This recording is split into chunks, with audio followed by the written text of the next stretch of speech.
バンダイナムコ What's up, ladies and gentlemen? My name is Markman. I'm here with Rickstah.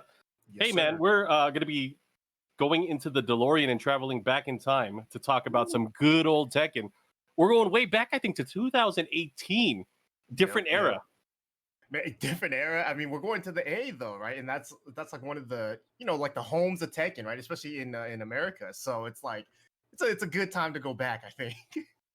I would think so, but I mean, it's going to be exciting. Obviously, I think this was a big changing point with a lot of the storylines prior to Tekken. This was really actually before we saw the recent powerhouses, with Pakistan and Korea was actually way different back in the day too.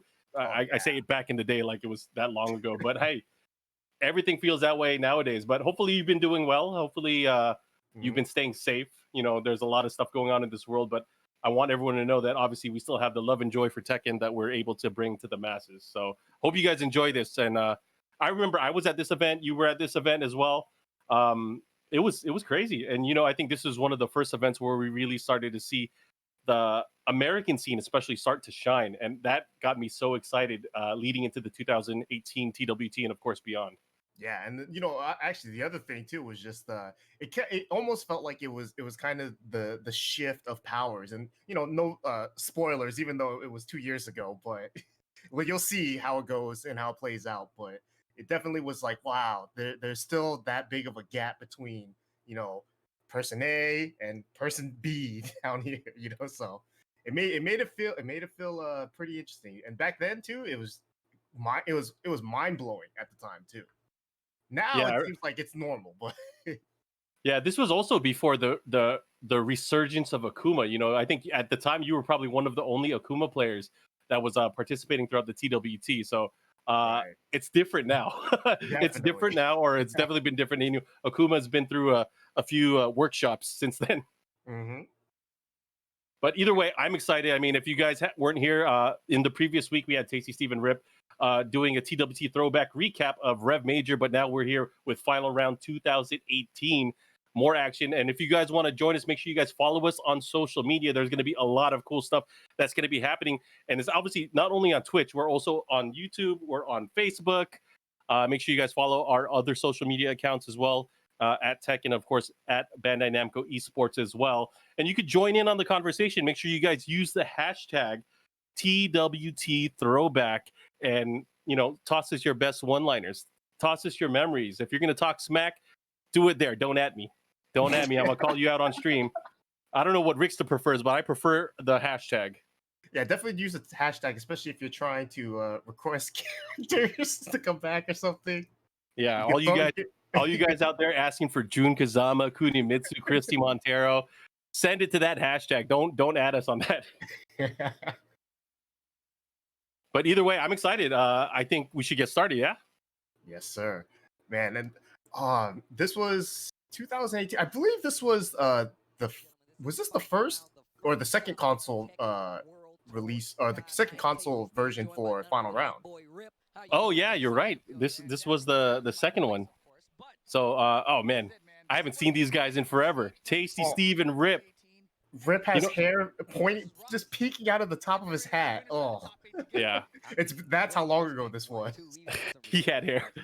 Of course, belated happy birthday to Rip if he's watching, or if you guys know Rip, make sure you guys wish him a happy birthday on social media if you haven't done so already. I feel like it's Steve's birthday every day. He's always celebrating. Yeah. But both of these guys, man, I love them. They've been streaming a lot more lately. So, Steve. Oh my God! Starting off with a banger. I did not know. Match? Oh man! Look at this is Echo Fox JDCr. Yeah, Echo Fox JDCr. And man, I forgot he was Rox Gaming all the way back then. Still, so he's been with Rox for quite a while. Yeah, they've been supporting him for quite a bit. I'm excited to see how this one plays out. I'm gonna act like I've never seen it before. I've never seen it before. Yeah. Honestly, I don't remember if it was this or later on, but I definitely remember a key, like one thing about Ni's playstyle in this particular matchup that I was so impressed by watching. At the time, I was thinking, this guy is who's gonna stop him, and we'll find out if he actually does get stopped. Oh, look at this old Select screen. Well, prior to that, there was also that feeling like who was going to stop JDCr. Yeah. JDCr prior to this, and they showed it on the last TWT throwback. It was him and Nee also facing off in the top 8 for Rev Major, and it was a much different matchup because JDCr still using Dragunov, but Nee was still trying to figure out who he was going to use to combat that nature of JDCr's Dragunov, and he used Feng Wei at the time. He also thought about using other characters, but this time he is sticking to. Oh my gosh, that happened back then. I thought it was live. Oh my god, that's how you know the powers were too strong at the time. The mega powers were about to explode. Man, we have edited that out of the VOD. It's been like 2 years, guys. I think we needed to have that though. It's just to showcase how hyped this match was. The PlayStation couldn't even handle it. Yeah, that's for sure. Jeez. Talk about, man, I was ready to get into it. Yeah, I wonder if that messes with the players, right? Especially, if it happens in the middle of the match, obviously it messes with you. But right before it starts, and you kind of already like sit down and you're in the groove, you're already like, all right, I got to prepare for this, and then that happens. It's like, oh, well, I got to prepare for it again. So I got to put it into some perspective here. If you think about it, this was March 2018. This was several months. This was actually the first TWT event of the year. Prior to that, Nee also won Evo Japan, the first Evo Japan event. He ended up winning that tournament. Lots of players were absent from there, of course. It wasn't a TWT event, so maybe some players didn't take it seriously, but it was still a global event with tons of competition. Just before that, it was TWT's 2017 finals. And there was something there that kind of changed how people had an outlook on JDCr. JDCr actually went into that tournament probably being everyone's favorite. Everyone thought he was going to win that, no problem, right? But lo and behold, out of nowhere, the Mishima legend Kudans ended up winning that tournament with Devil Jin. And he really showed his dominance versus JDCr with that character. So in this matchup in particular, we see Nee picking Devil Jin, which I think to many people's surprise to many people, it kind of changed the outlook on the matchup that these guys have had with each other. Yeah, it's so weird now because looking back on it, Nee's played every character, and I always felt that was his biggest issue, was that he kept switching too many characters. But it felt like when he made a hard decision where he's thinking, okay, this is the character I'm going to play against this guy, right? Like, remember when we saw him play against Kudans at one time, after I think Kudans had beaten him prior, and then he used Lily of all characters. Oh, and yeah. he stuck with it, and it worked out that for the first time they met.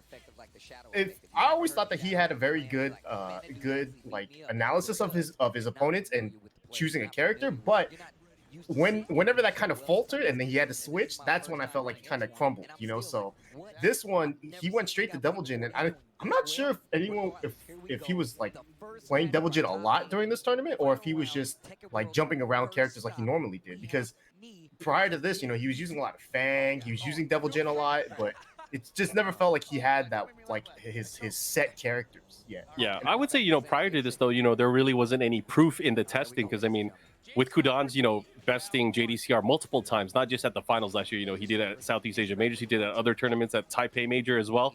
Right. It really showed, Devil Jin is actually a great solution against Dragunov. It's just as long as you hit everything, and that's a big one right there. Blocking the low swipe, the razor, the down two, getting a knockdown, that really changes kind of the pace of the matchup.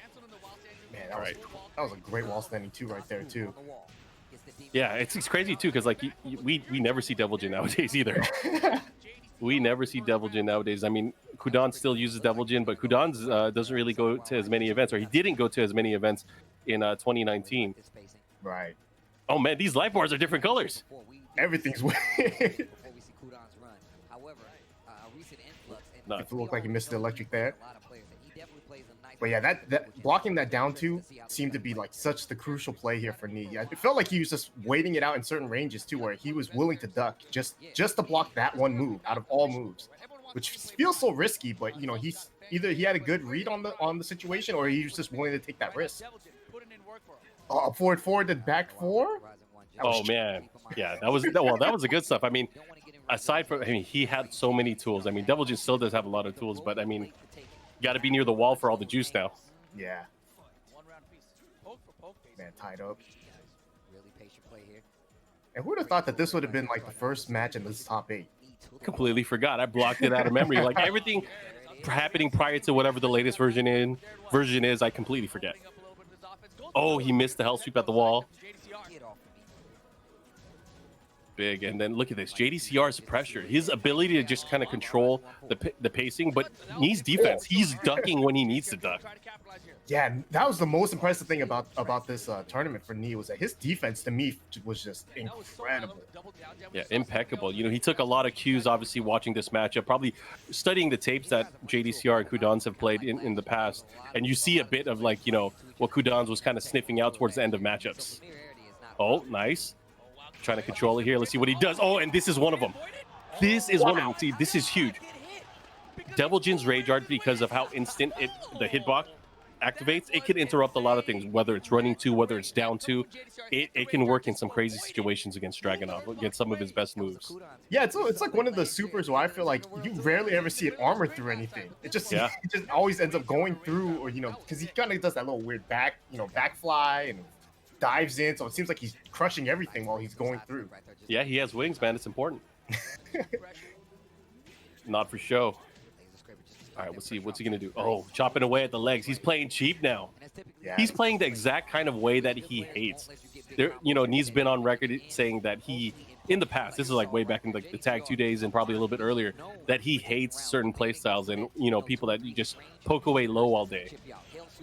Because, I mean, the general Korean methodology, especially, you know, back then, is to, like, never duck, right? Right. I mean, I would love. I wish I could feel like that too. But man, when people poke me all day, it's like, stop doing that. I'm just gonna hop kick you one day. One day, I'm gonna hop kick you. Do you remember, like, you know, back in the Tekken 6 days, the Korean players, or the Korean standard, they used to play like at 130% life. So to them, really, like, low pokes did not mean anything. Low pokes were nothing to them. I always wondered that too, because that was the standard, right? Where every other place would play at 100 life, but Korea played at 120 or 130, and it just felt like, I wonder if like that affected the meta for them. Wow, I can't believe it definitely affected the meta. It affected the tier list, I'm sure, as well, because certain characters probably weren't as powerful in that set or in those matchups, and I think we saw it, a lot of it, because of like what Anakin has done to them in international tournament play with Jack back in the day, which is, you know, obviously sort of carried over until now. I mean, even now, it's still a completely different like mindset when they go into matchups. I mean, how do you undo like several years of not ducking, right? That's got to be the hardest part. You know, like, as a player, sometimes you just have to like put in your own minds, like, all right, you know what? I'm just gonna have to duck. I'm forced to. I don't care if I'm gonna lose. I just have to duck here, just because I have to, you know, get used to doing it. And so, I mean, some people like doing it. Some people can, but it's tough to like mentally change your defensive playstyle, your offensive playstyle, like on the fly like that too. I forgot Geese was available back then. I keep forgetting everything. Oh yeah, so Geese had come out maybe a couple months prior, so I don't know. No one was using him. Yeah, he wasn't as strong of a character yet. All right, there's a follow-up. He's gonna get the wall here. And Devil Jin, just such a monster at the wall when he gets his flow going. It's all about mix-ups and just keeping his opponent at the wall. It's funny too that both these guys kind of have the same move too, with the up forward 4, and then if they're both positioned at the wall, they can both get a juicy combo out of it too. They can pick it up, and look at that, 2 big combos there from Knee. Ending it with a Demon Steel Pedal. Kicks him in the face. Oh my gosh, and that's another thing, is like, that's so uncharacteristic of Knee to go for, like, you know, a launcher, an unsafe launcher, just throw it out, and he's been landing it with like crazy effect there. Yeah, I think Knee's just he's doing this heavy mix-up, but it's working so well up until that point. Yep, nice follow-up guaranteed there. Oh, he's gonna keep him back to the wall. This is where all the damage potential is. Oh my gosh, and the best, I don't know, sometimes they do it on purpose, sometimes they don't, but man, down forward 2, one of the best down forward 2s in the game, I think, that don't launch normally. Yeah. It's so helpful that if you mess up an electric and you get that and it counter hit launches, you got what you wanted. Yeah. So, not bad, right? It doesn't hit as hard, but it does what it needs to do. And then, you know, some people, like, when Kudans first won the Tekken World Tour Finals, he used down forward 2 a ton, as if it was like his electric. Yeah. Like, it's for some, like, you might have thought like, oh, he's messing up his electrics, but he just used it like it was a normal poke or normal launcher, and it worked out for him so well. So Well, that's the thing too. Like being able to land that and just confirm to a combo anyways, just such a big advantage. Like who cares if you do a counter hit electric or a counter hit down forward two? You're gonna get a launch either way, right? Right. And speed wise, they're about the same. Uh-oh. Follow up here. What's he gonna do? Acting like I've never seen this before. Interesting thing there is you saw me just backdash. He would duck a lot. Wow, what a sidestep! Oh my gosh. I don't know what he was trying to do there with the demon pop, but here's JDCr's chance. Of course, closes it out with the rage drive. Man, that was a nice sidestep from JD as well. And JDCr always has in his play style, he's always taken pride in in his movement. Why block when you can sidestep and punish and launch potentially, right? Mm-hmm. Trying to find it, and look at that. He's just flash ducking in front of him, kind of trying to sniff out what his opponent's going to do. And that ducking versus Mishimas isn't a bad option. Sometimes sidestepping to the left and ducking kind of eliminates any of the options in the mix-up. Ooh, and the break. Oh, man, I'm just watching me like he's backdashing, and then at a certain range, he's like just seems like he's flash ducking a lot just to deal with that down two or any real like high. So it just seems like it's working out well. He's got JDCr's red. Oh, this is punishable. Oh, and he dropped the punish and probably dropped the match. And look at that. That's not good. And see, that's the first match in the top 8. It's not even 3 out of 5 yet. So he's now in the losers bracket. That's not where you want to be this early on. That kind of mistake. And JDCr rarely makes those kind of mistakes too. Right. And this was kind of this was just a little bit after we kind of had that, like, I think 2017 was the year of like the Echo Fox boys, right? It was always JDCr Saint top 2, right? It was always the grand finals. And then Knee just seemed to kind of struggle throughout that year, but this was kind of where he was like, you know what, I'm back. And it got scary. It got scary for a lot of people. The year prior, JDCr was the one that was really kind of tearing it up, right? He was the guy that everyone was looking at going into the finals at the end of the year. This year in particular was Knee's year. Everyone was like, oh man, Knee's going to win everything. Yeah. And for the most part, he did, right? And that's what I thought, but it actually completely whipped. Oh, really? The little pop-off. That pickup at the end. Yo, Knee is looking. That's so cool now, though, because before you never felt like the foreign players, at least because we never back in the day we would never see them like actually like play in person, or even like a stream like that with the camera view on them. So you never saw the emotions that they would go through. And a lot of times you would see me or JD, like we call JDCr a machine because he just never showed any emotion like that or anything. But seeing me, put both hands in the air, excited that he won, that was kind of like one of those like, oh wow, he's actually human. Yeah, he has emotions. Prior to that, I think back in the Tekken 5 days, everyone used to think Knee was a robot as well, the way he used to play Brian and how robotic his playstyle was.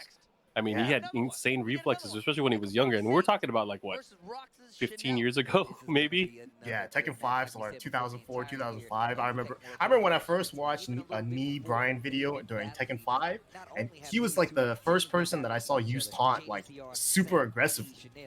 And and when I watched him, I was thinking, this guy's too good to like be, like he's doing all this taunt stuff and he's making it work. He's too good. Yeah. And how is he not winning anything over there? Because we just, didn't know anything about tournaments, and there's other players out there that were actually better than him at the time. Oh boy, this is gonna get crazy. So you can get crazy. Oh man, Chanel. This is the other half of the same matchup. It's Rocks versus Echo Fox again. On American soil. What a top 8, man. Just looking at the brackets, what a top 8. Yeah, I think this is kind of the year too where, this is when you started seeing a lot more international players, right? Like I don't know if this was Chanel's first American tournament, but I think. Oh yeah, you're right. It actually, it might have been, other than maybe the TWT finals last year, this might have been his first one, right? Yeah, because he was always someone that was very, like you'd only see his matches in Korea. Like you never see him play anywhere outside that, maybe except in like Japan or something. But this, I think, was his first time, actually going to a Tekken World Tour event. And we always knew he was good too. Yeah. But in like a big tournament, like we were like, can he do it? And he's always been a top 8 like mainstay. It was different too, because if you look at this matchup in particular, so we got Saint versus Chanel. This was a rematch of the King of Iron Fist. This is what you used to call the global finals back in the day. The King of Iron Fist 2016 finals, where Saint ended up winning the championship, but just barely. another Jack player that Oh, you yeah. faced before. Him and Chanel had quite a series. Where Saint started crying and then Chanel had to wipe his tears with his own jacket. Yep. One of them does not do well. The other one's Oh, it's the battle of the robot. Rise of the robots once again. Shadow took him out. JDCr was like, "Don't worry, I got this. Don't worry, I'll take the The fight. funniest thing too is that Chanel seems to like love every new character, every new female DLC that ever comes out. He's always like so happy about them. And then in tournament, it's always like Elisa or Eliza. Lisa or Eliza. I mean, yeah, that's what we've seen, you know, throughout, you know, most of his Tekken career. He's always been with the waifus, right? Yeah. Playing a little Eliza these days, too. He's always had those weird choices though. Sometimes where it's like he'll pick an Akuma and you're just like, what are you doing?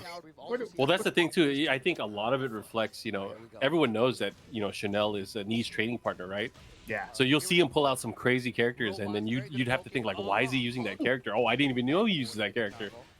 And then you see like Knee is like so good against that character, and you kind of figure out why. Oh, that's true. Yeah, Chanel's main is like if Knee has a problem with the character, Chanel's the person that learns the character for him, and it's like, all right, this is what you got to do. And you know that's it's a good relationship between the two because you can tell Knee definitely respects Chanel's opinion a lot, and to the point where he'll even like ask Chanel like, what character should I play in this tournament? And it's like Chanel's not really like he's like play whatever, you know, or he'll tell him a character, and then he will rock that character for the match. You know, Chanel is actually one of my picks. Is like, you know, the guy that's gonna blow up next. I really think that he has the potential to be, you know, one of the best players, one of the guys that, you know, ends up winning a lot of tournaments. Oh man, he missed that combo though. Yeah, he's always been the bridesmaid and never the bride. Yeah, never the a lot bride. of second places for him. That's got, you know, it's got a sting because he's, you know, he does so well in so many tournaments and then just can never finish it out. Look, that's a great punish for Elisa. To say out of the international players though, he probably has the best pop-offs, the best on-stage antics. Yeah, I mean, you know, he's like the only Korean person you see with like really long hair. It's like he's got that expressiveness that, you know, you don't see up from a lot of the foreign players. He definitely has the style, even if he is an Elisa player. Yeah, it doesn't work well with his character. But you know, he doesn't play Elisa like the very, you know, backdash heavy, you know, like the almost the anti-Elisa is Ao from Japan. Oh yeah, he's super, you know, poke heavy, backdash. But Chanel seems to be like very aggressive as an Elisa player, but he still uses the movement offensively, which is always good to see. And right now, Saint trying to find this rhythm here. These guys obviously have played each other a ton, you know, not just in tournament, but, you know, just both being in Korea. These guys have battled back and forth, you know, even back in the Tekken 6 days. Yeah. Uh-oh, goes for the Rage Art. And he whiffs it. Oh, but never mind, whiffs it into a big counter hit. You know, I was about to say, Jack is like the one character that doesn't really have to dash up after he does a combo to Rage Art, and then that was the one time it didn't work. Because he didn't dash up at all, it seemed like. Whoa, what a trade, too. Got the combo after that. Good awareness from Saint. Damn, that did a lot. All right, that's the reason why Jack had... 441 is not a combo starter for that reason. Oh my god, and he picked him up. Ooh, but what a sidestep there. Let's see what he does. Ooh, just so many great options there from Saint, able to really just control the spacing of the stage. Yeah, and Saint, you know, he's never really seemed to have a character crisis in this game, but you could tell that his Jack play at the time was really good, but he always kind of dabbled with Bob a little bit here and there, but you always saw, like, he knew that his best character was Jack, and I think he knew that too, because he never really attempted to play other characters when like money was on the line. So that's another reason why I hate COVID-19 so much. It's really kind of, you know, ruined a lot of things for the year. I mean, obviously safety first, but I mean, I was so looking forward to seeing his Ganryu this year. Oh, yeah. Oh, yes. I was so looking forward to. I mean, you know, everyone knows, you know, Saint, you know, when he started Tekken 7, he didn't have a character. He didn't know who he was going to use. I remember in the preview event when the game just came out, he was using Kazuya for some reason.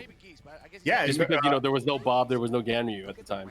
Yeah, and in was it Evo 2015, the first Tekken 7 Evo, the arcade version, he got top 4, I believe, with Shaheen. Yeah. Like, who else is he gonna play? And like Jackass, he wasn't even that good in that version either, so he was just messing around with the Shaheen, and he still, you know, was good enough to get top 4. Find the rhythm here, nice up forward 4. Yeah, It's a big combo. Chanel And if he can sniffed block out down that until he low. gets the launch with it. So that's kind of the And you know, it's a move that we rarely see Chanel use. Chanel like rarely uses the hop kick with Elisa. Oh, this time knowing the low was there, Cossack kicks for some reason.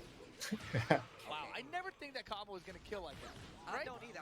I told you before. Follow I up never to see think what's that happening. slide is gonna even reach me. I'm like, nah, they definitely dropped this. Oh, I got hit. All right. Both of okay. these players still trying to find that, you know, opening, but there goes Saint. He gets the big launcher. He's pushing towards the wall. Oh, missing the dash up too. You know, that's something you see quite often, especially in tournaments. Wow, what is Saint doing? He's going for that again. Yeah, I mean, he probably had some kind of setup that he saw working in his head, but it hasn't worked at all. Juarez and 2 didn't let it rip though. Didn't believe in it. I It's don't know always if it funny too. Like when you see some other players do a setup that with their character, you're like, you know what, that's a good setup. Let me try that. And then you try it, it always gets blown up. Yeah. Ah, it never works for me. Only works for them. It's just like you just don't have the heart to get away with it. Yeah, you didn't max out that stat. Yeah. There he goes. Rage drive mixed up. Goes for the mid option. That could have been the end of the round. See what he's able to do. And look at that, man. That elbow. This was, I think, back when the elbow still had certain tracking on certain sides. Yeah, it was still super strong. Okay, finishes the string, gets the low at the end of a nice side. Yeah, step. completely different game. Oh my gosh, the sidestep. Okay, so if she gets the side step, Yeah, at Still least able that's to chop one of the stronger side steps. It's because it's just different than other characters. Yeah. I mean, traditionally, Elisa's movements, except for maybe certain games, was always just insane, right? Yeah. I think Vanilla Tekken 7 is where her movement changed a lot, right? They gave her some of it back. I mean, I think movement changed a lot between Vanilla and what was it, FR? FR, yeah. Oh, man. Let's go. Jack Blair using the elbow again. Ooh, caught him. You don't say. Right now, Chanel trying to stay alive here. Just a lot of quick pokes, but you know, Chanel's taking a lot of risks here and getting a lot from it too. And Saint, you know, just content with approaching with the jabs, trying to set up the rest of the moves. I mean, that standing right punch does so much to really help the range game for Saint. It's like kind of the measuring stick here for the matchup. Just the lead out jab, waiting for the big wind up or the big low punch to the knee. Oh, big counter hit and the follow up there. Well, I didn't even know you can get 4-4-1 after that. I don't even know why he did that. I know it does less damage and everything too. Oh, nice block. Yeah, the movement there from Saint was great. He was able to get out of the way of the first hit, and saw it whiff, and then blocked the second one perfectly. Oh, that is winner's side. Oh, Good stuff. Now, I mean, that makes the losers bracket a bit more interesting now. Wow, that winner's side was a Rox, Echo Fox, Both sides. both sides. So it's 1-1 now between Rox and Echo Fox. They're trying to, you know what? I always wondered if we ever do these retrospectives, what if something different happens? What if they're changing the past to change the future? Some crazy timeline. It was yesterday. I need to contact my past self to just jump on stage and tell Steve to leave. Run, Steve. They're altering the courts. Oh man, here comes Anakin. Losers bracket time. Oh wow, this is Red Bull Anakin still. Red Bull Anakin. Where there's international competition. Think about how many times that happens in any other sport. In any other sport, it doesn't really. He knows happen what's in up. either the Olympics Anakin at the or time Tekken. too. He's Yeah. definitely. It's- It was like hands down, he's so the best constantly in the FGC. American It's one of the Tekken reasons, player. like, I But love the competitive nature of he, it. you know, Because his anytime you get performances international at the time competition, just weren't event to super start, consistent. a You know, tour, because he get seemed it. to always I think that's falter one of the against most the amazing international things that we players, have here in the FGC. like especially like Koreans. But Oh yeah. but against any American player, like there was no one giving him anything close to a challenge except maybe like Jimmy. But you know, Jimmy, just like now, he still doesn't travel, so he wasn't traveling back then either. Now they can get both. This matchup, I'm actually excited to see this one again. Because, you know, I think in this particular tournament, Anakin was the one that also sent LowHigh to the losers bracket. Right. So this is a run back in in this particular tournament. Yeah. First on Low. Was Was this LowHigh's first American tournament too? Oh yeah, actually, you know what? I think you're right. Because this is the first event of this TWT, we had so many international players come through just for for the first time. And so seeing LowHigh here, I think for a lot of people, like now LowHigh is a staple. We see him at every tournament now. But for us at the time, this was like, whoa. I remember now. I remember, yeah, this was LowHigh's first, I think his first event, because I always commented about, man, he brought his haircut with him. but once he The immovable object. They all brought that haircut with them. Yeah, Dimebag was rocking that for like 10 years prior. We'll see. You know, But oh man, I missed that. Some of these international players not really putting a stamp on American soil to say like, I'm also one of the players you need These to guys look getting out for. ready, You know, you may trying keep to it get short, the that's great, battle on. but I believe it was going to be a Same matchup Japanese getting top three. between Shaheen and Jack. Yeah, you're not gonna see Anakin messing around with any other characters, and this was kind of before the time where LowHigh. Sometimes LowHigh seems to come like a little bit like, oh, Shaheen's not that good or anything, but this was definitely the time where he was very confident in his character, and he had to borrow someone else's stick. Got that Aquafina on deck. Yo, look at it. He got a custom pool stick up there. You know, and yesterday, LowHigh, he stuck it out with Shaheen, I believe. Did not work out against Anakin. I haven't seen LowHigh play And in my like mind, I was thinking, recently, so I have no idea if he's messing around with any other characters at all. Why not use Law? Well, lately I've been just watching his Twitch clips. He's been using a lot of, the other characters that he doesn't normally use. Yeah. I think LowHigh, the first time I saw him really playing, he was using like Lars and Law in Tag 2, right? I know he's good now too. LowHigh is. Or was using Law and Paul? I forgot. Also has moved on to Shaheen. And right now they're I setting some think running, and they're I'm not not bringing sure on if the this is. kids, Lucky Chloe and I Hayat. think the lore from his name is that he was the Horong player initially. Let's go LowHigh. Is that really? Let's go I LowHigh. don't know if that was a joke or not, but I think I remember hearing LowHigh, and then it was comparing that to down 3-4 for Horong. Oh, interesting. Okay. Pick Shaheen. I always thought it was just weird because, like, there's no mix-up between Low and High. That's all I'm saying. Good luck to everybody. All right, here we go. Buttons checked. Losers Going into the battle here. Violet Systems.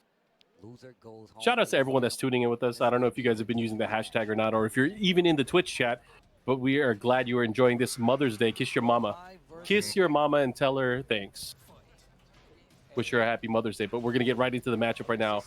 Right now, look at that. Anakin playing very aggressive here, not afraid of LowHigh. Oh, caught him. Second hit. Whoa. Having another opportunity here. Uh-oh. Big debug. And, Anakin not afraid. He's always been like a fearless Jack player, Looking at how Saint plays, Saint very methodical. Anakin is just rushing your stuff down. Oh, again. Yeah, he's not scared to throw out big loads like that because, he's basically challenging you. He's like, all right, you're worried about everything else, but you're not worried about the things that you would be worried about against someone who's not as good as him. Like a debug against a mid-tier player, you're probably like, oh, I know this is coming. But against Anakin, you're not expecting it because you're worried about everything else that he's capable of. And that's the thing with Anakin, the way he uses it as well. He like pulls it out of like the ducking position. He like really kind of masks the motion of the debug, and he does it in such a way where, I mean, look at it. He's landing it on someone with probably some of the best reflexes in the game. Yeah. Against LowHigh.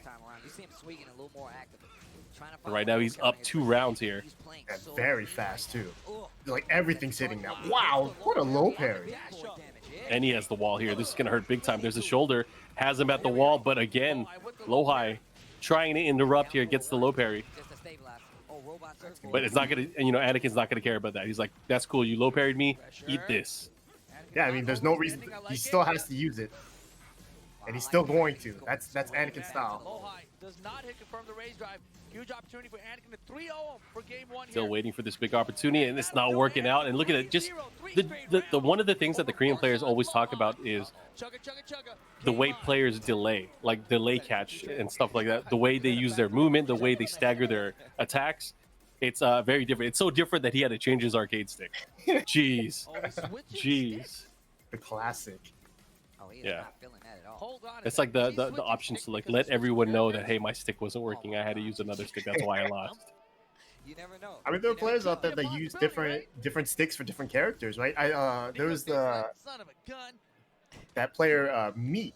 He uses he uses a stick or a pad. He'll use a pad for one character and then a stick for another. That is the weirdest thing I've ever seen, but it works for him. So and even Kokoma, even Korean players, Kokoma used the mix box for Paul, but then other characters he would use a Korean lever. So yeah, there's different strokes for different folks for sure. Here we go, game number 2. All right, rematch here. Let's see what happens. It's going to be, again, Shaheen, what we expected. Wait, this was the year that LowHigh ended up winning Evo, right? 2018. Yeah. So he had a good year lined up for him, but look at this. Anakin was just kind of demolishing him at this point. Yeah, but you have to remember this was also the first, his first tournament in outside of Korea. It feels like so. Could be one of the, a lot of people always say that the first major that you enter, you kind of have some nerves, especially if you traveled for them. Oh, he had bubble guts. He wasn't ready for it. Possibly, but I mean, to me, if you have bubble guts and you make top 8, that's perfectly fine. Oh, I guess so. Maybe as long as you don't wear the white pants like Shaheen is. All right, starting it off here, and look at that. Right now, LowHigh able to get that early round here. I mean, he's going to need that. He's going to have to put a stop here to Anakin's offensive flow. But right now, he's starting to use down forward 4, starting to use a lot more of the kicks to kind of keep him at bay. Lots of down forward 1. Something that was missing in the first matchup so far. Yeah, it just feels like LowHigh is being very, very more aggressive here because just Anakin ran through him that first time. You see a lot more orbitals from him too because he's so worried about those lows. Yeah, and that's the thing too, is like he probably felt pressured, like, oh, I can't handle his offense. I can't handle how he's using, the from crouch low or the down back 1. Let me kind of put a stop to the way he's playing offense. And look at that. I don't know if that was accidental throwback or whip punish, but whatever happened, it worked. That was one of those. That was an unfortunate throw break too, because for LowHigh, just because normally in those situations, he would block that and then duck the second hit. But Anakin was so fast with this throw break, he actually punished it. Yeah, that move has had an interesting history in Tekken because not only it was kind of like useless to start off, but then they buffed it where the second hit was mid.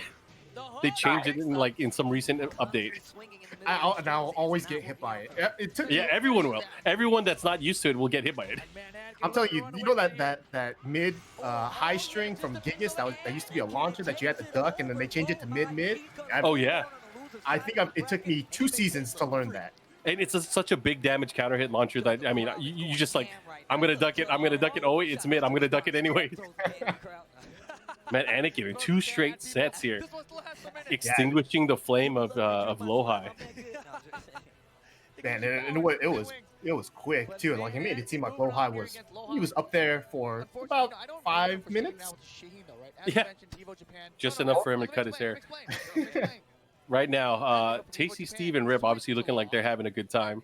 But man, I don't know. How are you guys, like, I'm looking in the stream chat right now. How are you guys enjoying these TWT throwbacks? Obviously, we don't have live events right now, but hopefully you guys are enjoying. Yeah, it's always nice to see how the game has evolved from patch to patch and then from players to players as well. I mean, look at Kokoma. He's wearing a turtleneck and he's tucked in his shirt. You see, he practices with Kudans. Oh man, little Majin also had a monster year in 2018. Oh yeah, the People's Champ. And Majin too, at the time, everyone knew Majin was a great player, but he still, especially at this time, he was still flying under the radar for the, I would say, the mainstream, not necessarily the people that follow Tekken hardcore. But this was the year where he had that amazing Evo run, and that's everyone remembered him. Seems like everyone seems to be enjoying these throwbacks, so hopefully we'll be able to do a lot more of these for you guys. Man, you know what's crazy about Kokoman? I've only noticed it now. His collar is popped inside of the turtleneck. Oh my god! This guy, he's playing to win. Look at him. His collar is popped with the turtleneck on. That's how you know he's serious. We'll have someone look into that, or just tweet at us. We'll figure it out. And Majin, just another day in the office for him. Yep. Here to serve a can of whoop ass. Probably the best. I'm sure not many people would argue. Probably the best King player in the world. Yeah, I know, and I know you've been saying that for quite some time. Oh yeah, he's been playing at that high level of King, even since the DR days. Yeah, and he's always been just like a King main, and it's like you never see him play anyone else unless he's forced to, like in Tag 2 or something, where he would rock both Kings. And even then, his knowledge of the game just outside of King is very strong, but he just doesn't need to play any other character. He's always had enough fun with King, and he seems to be one of those guys that seems to like have knowledge about situations that no other player has, because he knows the ins and outs of his character and the setups that he can create. He's part of a dying breed. I mean, a lot of people call it, you know, specialist. He is truly a specialist of that character.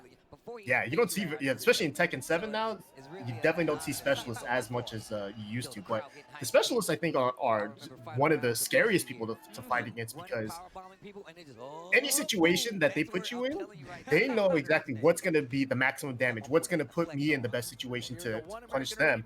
And for other players, like if in the same situation, if Knee were to do it, for example, he might not know these small little details that someone like Majin would know, because obviously Majin has been playing King for so long. He knows everything that needs to be done with this character in order to put himself in the best position.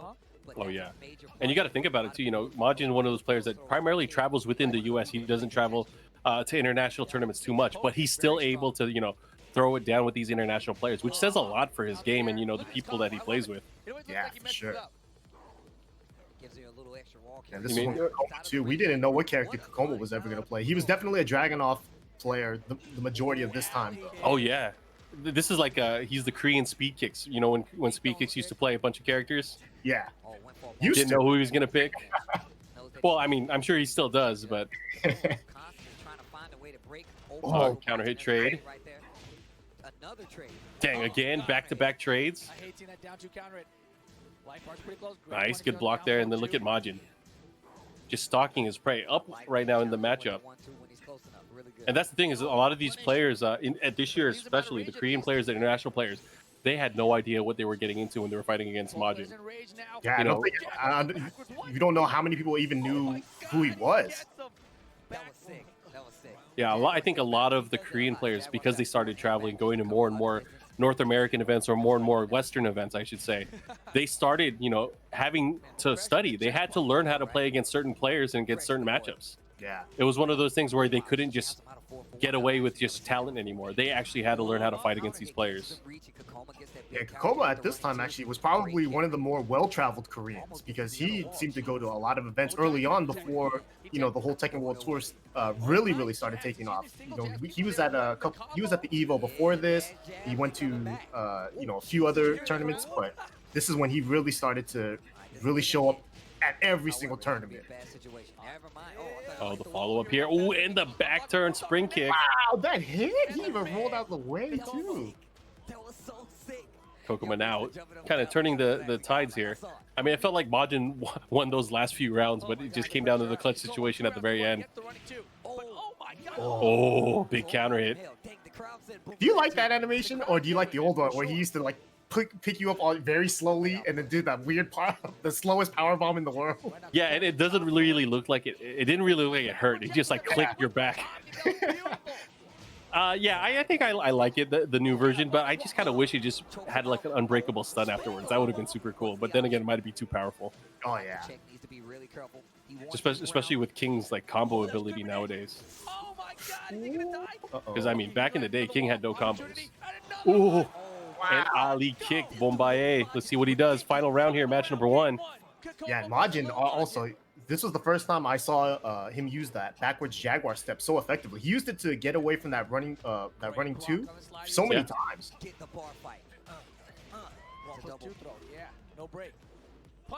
Ooh, he had a big opportunity there. Yeah, I tried to hop kick maybe, but messed up. Man, and the rush down for Kokoma. Looking A good. lot I of guess players, a lot of people consider Dragunov, you know, to be one of the, you know, top 3 characters. Like, man, look at his face. He looks so determined. I can't get over the collar under the turtleneck. Yeah, it's not just a collar; it's a popped collar. He wants people to know. Man, maybe it's not even a dress-up shirt. Maybe it's like a cape underneath. He has his cape and his turtleneck tucked in. Can't unsee it anymore. I know. Maybe it's his work outfit. Kokoma now talking himself, giving him some words of confidence. Yeah, he always looks so angry when he's playing. Except when he's in cosplay. Oh yeah, then he looks embarrassed. Yeah. Different form of anger, I guess. Yeah. He asked for it though. He knew what he was getting himself into. Nice, good sidestep. And that's another trademark, I guess, of Kokoma's game is his movement. Pressured into the Yeah, wall. Kokoma Put air for the jump there. the longest. Just, Kokoma capitalized. I mean, even still, he doesn't seem to have a main character. He's definitely one of those players that just jumps around and jumps around so much that I don't have like I can't even tell you what his best character is. I don't know what his best character Which is. is sad because you know some of his characters are actually really good too. Yeah, I mean, but I think that it's both a positive and a negative because you don't have that one character to fall back on. It's like if everything is going bad, this is my character that I can go to. I know that this is my best character. He just seems to be that kind of player where it's like I don't have a best character. Oh yeah. Look at the spacing. I feel like a lot of the newer Tekken players, especially the ones that we've seen, like you know, primarily during the Tekken 7 scene, they've all been like that, Yeah. where they would be masters of so many characters, but you know, very rarely would we see like a really good specialist that would excel in tournament play. There we go. Majin, man, they're going round for round right now. Yeah, you know, hopefully that when we get tournaments back again, we can start seeing whether or not maybe the new season, maybe the new patches and everything. I mean, there could be a Fakuram specialist out there that's gonna just beat up everyone, and no one's ready for it yet.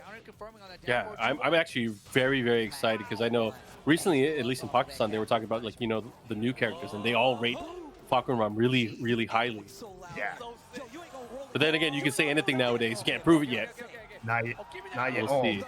Oh my God, he got him with the whole thing. And look at that, Majin up now, 2 rounds to 1. Majin up 2 rounds to 1. Game number 2. If you guys are just tuning in, you're watching the recap TWT throwback of final round 2018. That's correct. We locked in and we went back 2 years ago, more than 2 years ago. It was a different time. Beautiful. Yeah, health bars were different. Kokoma's playing Dragonoff instead of like Geese and other Paul. Whoever else he uses. Kazumi. Jeez, and Majin right now with the delay able to land there. And look at that. The crowd is going wild, of course. You got to remember, this is one of the first events really where we started to see the North American players shine. Obviously, it's happened in the past where North American players were able to beat international players, but I think more so in this tournament, there were a lot of international players that didn't even make it to top 8. This was the first TWT event of 2018, actually, now that I remember it. And it was also probably the most amount of internationals that we saw early on. Right. And look at this character select screen. Uh-oh. I think that's the character that we probably saw early on from Kokoma as well, is Kazumi. Yeah, and I think I would have probably said his Dragonoff was his best character at the time, but you know, his playstyle for every character seems to not change all that much, but he seems to be more confident, just you know, depending on the player that he's playing against. Here we go. Yeah, he looks stressed out though. I guess that's what playing against Majin does to you. Yeah. Not saying I carry the weight. Majin just very strong. You can just really feel the spirit of competition out of him, especially when he uses King. Always a fighter. But he's also the kind of player that is not scared to show off. You know, you can tell there's certain points when he's playing where it's like, all right, I'm gonna make a Twitch clip real quick. Yeah, and then he got his eyebrow locked and loaded, ready to go right afterwards. He's ready for that Twitch clip. He's like, all right, clip this. Oh, back two. That was so strong. I forgot it wall splat. Oh, and he did a jumping jab. I don't know if he was trying to go for capital punishment maybe or something, but he was able to evade the option there. Yeah, I think he was just one of those. I know that's a throw. I got to jump, but I got to also hit him. Still trying to find this opening here. Right now, he has the life lead, but again, once you're in rage, everything becomes a bit scarier. 15 seconds to go. Big beefy while standing kick. Yeah. Oh, and he whiffed the ollie kick. He was going for the kill there, but look at that. Kokoma. Oh wait, what the hell was he doing? Too much Dragonoff. Didn't know what the combo was. Oh, And that was actually the mark of a good Kazumi player back then. It's like whether or not they knew what to do after rage drive instead of just up 4-3-4 kicks. That's what I would do. Yeah. It's the easiest. What's the combo? The combo. The combo is just hold up forward and mash kicks and hope that it kills. Nice. While standing 1-2, able to get the knockdown. Yeah, the one thing about Kazumi is that she just has so many great punish options too for almost every situation, right? Yeah. The one thing where she really lacks is having a good range launcher. That's safe. Yeah. Safe enough. Takoma's reflexes are ridiculous. Uh-huh. Here we go. Oh, he missed it. He went for the big stuff. I mean, actually, that was and that the range launcher. She ended up getting that actually in the newer patches with the forward 3 being a natural launcher in the forward 3 too. Oh yeah, I remember when it wasn't. Oh yeah, they're getting loud for Majin right now. Kakoma just needs one Man, more round. Kakoma looking real strong here. Oh, the counter hit 4. This is going to be a ton of damage to the wall. As they're running too. Not sure about that option. Now Majin away from the wall, trying to find his positioning. Oh, and just like that, has him in the corner. Oh, he was ready. He took a big risk there. Maybe he thought he would punish something. Oh, this is bad. Oh, almost had the wall. Oh, he has it. This is big because that damage is going to stack. Look how much damage he did. Oh, he did it too early. He did it too early. And he rolled forward of all things. That's like the scariest thing. You know, as a Tekken player, who does that? Yeah, rolling forward on the ground as a Tekken player is like you have to really just like you have to really feel like, all right, I can roll forward safely in this situation, especially against King, who has a ground hitting rage drive that would have killed in that situation. I would have never rolled forward, but maybe Kakoma saw that, you know, if I hold forward here, I can get out of it or something. It just seems so risky. We both learned Tekken at a weird time where it's like rolling on the ground backward forward is like just suicide, right? Yeah, like you would only use it as like a gap tool to close to get in, but rolling back, especially if you were close, you'd always tell people never roll back, never hold back. Now it's like hold back all the time. It's so different. Good matches so far though. Excited to see how the rest of the event's going to be shaping up. Of course, there's been a lot of action happening the entire weekend. And I believe, guys, we are going to be taking a short break. There's going to be more Tekken action from this TWT throwback of Final Round 2018. So we're going to take a quick. We'll be back in a bit.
Welcome back, everyone, to the TWT Throwback Tekken World Tour. This is final round 2018. Yeah, 2018. There's been so many tournaments that've been happening, and this is going to be one of the better ones that we've seen. We also have a bunch of socials that you guys can hit up. Obviously, you got the Twitch and the YouTube. Check these out. Tekken, Bandai Namco Fight Channel. People always ask me where can I find the VODs of the old like Tekken. The Tekken TWT events, that's the YouTube. Follow that channel, please. Big Daddy Bandai Namco Fight Channel. Yes, definitely do that. And if you want to join in on the conversation on Twitter, use the hashtag TWT Throwback. Make sure to throw all your suggestions for the characters that you want to see that we will not pay attention to. But you can also just use that to talk about the sick matches that we're gonna have coming up. Also, let us know if you guys want to see more throwbacks. Are there any particular TWT events from the past that you'd like to see? Let us know. I think that'll be cool to be able to do more of these in the future, especially since there are no events going on right now, but we still want to keep the competitive spirit of Tekken alive. Right. And I mean, we've been showing the old VODs from this event. We showed a little bit yesterday, and obviously we're doing the top 8 today. We're going to have more events coming in the future, so definitely be on the lookout for that. And yeah, we can get right back into it. This top 8, man, was so sick because this was actually like the first circuit in terms of like points being not region locked, right? Oh yeah. So this is why everyone started traveling, because prior to this TWT year, that was when everything was like, oh, we need 5 players from Europe, we need 5 players from the US, 5 players from Asia. But now there was no more limits to that. It was basically travel, get as many points as you can, and then if you make the top 19, you're in the finals, which is why we saw so many Korean players this year, because they went everywhere. Yeah, I gotta give a lot of love to the Tekken Project team, of course, everyone over at the Bandai Namco esports side, and especially this MVP, this man that we call the Hado, Rick. He has, I mean, all these guys have really come together and put together such an amazing evolution of the Tekken World Tour year over year. And like you mentioned, this was like the first international seed of points that we've really had. And then everyone knows about last year. Last year was amazing with the inclusion of the dojo events. It was so good that other games and other companies tried to implement it into their kind of their world tour as well. So it's obviously an amazing thing. It really took Tekken, I think, to the next level as far as more people playing it in tournaments and more regions and more locals being able to kind of embrace the competitive Tekken scene. Yeah, the competitive Tekken scene blew up like crazy, and especially with the World Tour and the format of it being so strong that it was so entertaining for a lot of people. Just even if you weren't necessarily playing in it, you would just watch and understand. I mean, I'll be honest, right? So my family learned about my Tekken, I guess career, quote unquote, kind of late. Like I never really talked about it to them, but it was never like I was like hiding it from them. It was one of those things that they learned about eventually. And then at a family dinner, my sister would come up and say, "Hey, is Jackie Chan related to Jimmy Tran?" Oh my god! And it just came out of nowhere. I'm just like, what? How did you know that? How did you know who any of these players were? And I think my mom called Bronson Brandon. Brandon Tran. Yeah, Brandon Tran. So now my mom knows who Brandon Tran is. The loud one.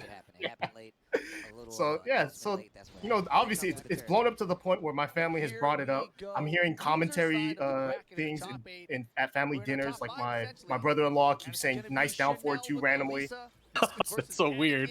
It's definitely weird, but it's cool, man. It's definitely one of those things where I'm like, all right, everyone understands how it's going now. Oh man, another battle of the robots here. So if you guys are tuning in right now, obviously this is not live. I mean, the stream you're watching is live, but this is an event that happened 2 years ago. And this is obviously an older version of Tekken, but it's something that we still obviously appreciate to know where we've come from. So what we're going to be talking about is just all things Tekken, how things have changed, the different storylines between not just the players, but also, just the game in general, how much it's changed, how much, and how much it can change in the future. So this is a good way to kind of look back at the past and also kind of remember where we came from. Yeah, so far, I think in this top 8, 7 of the 8 players were at the World Finals a couple months ago.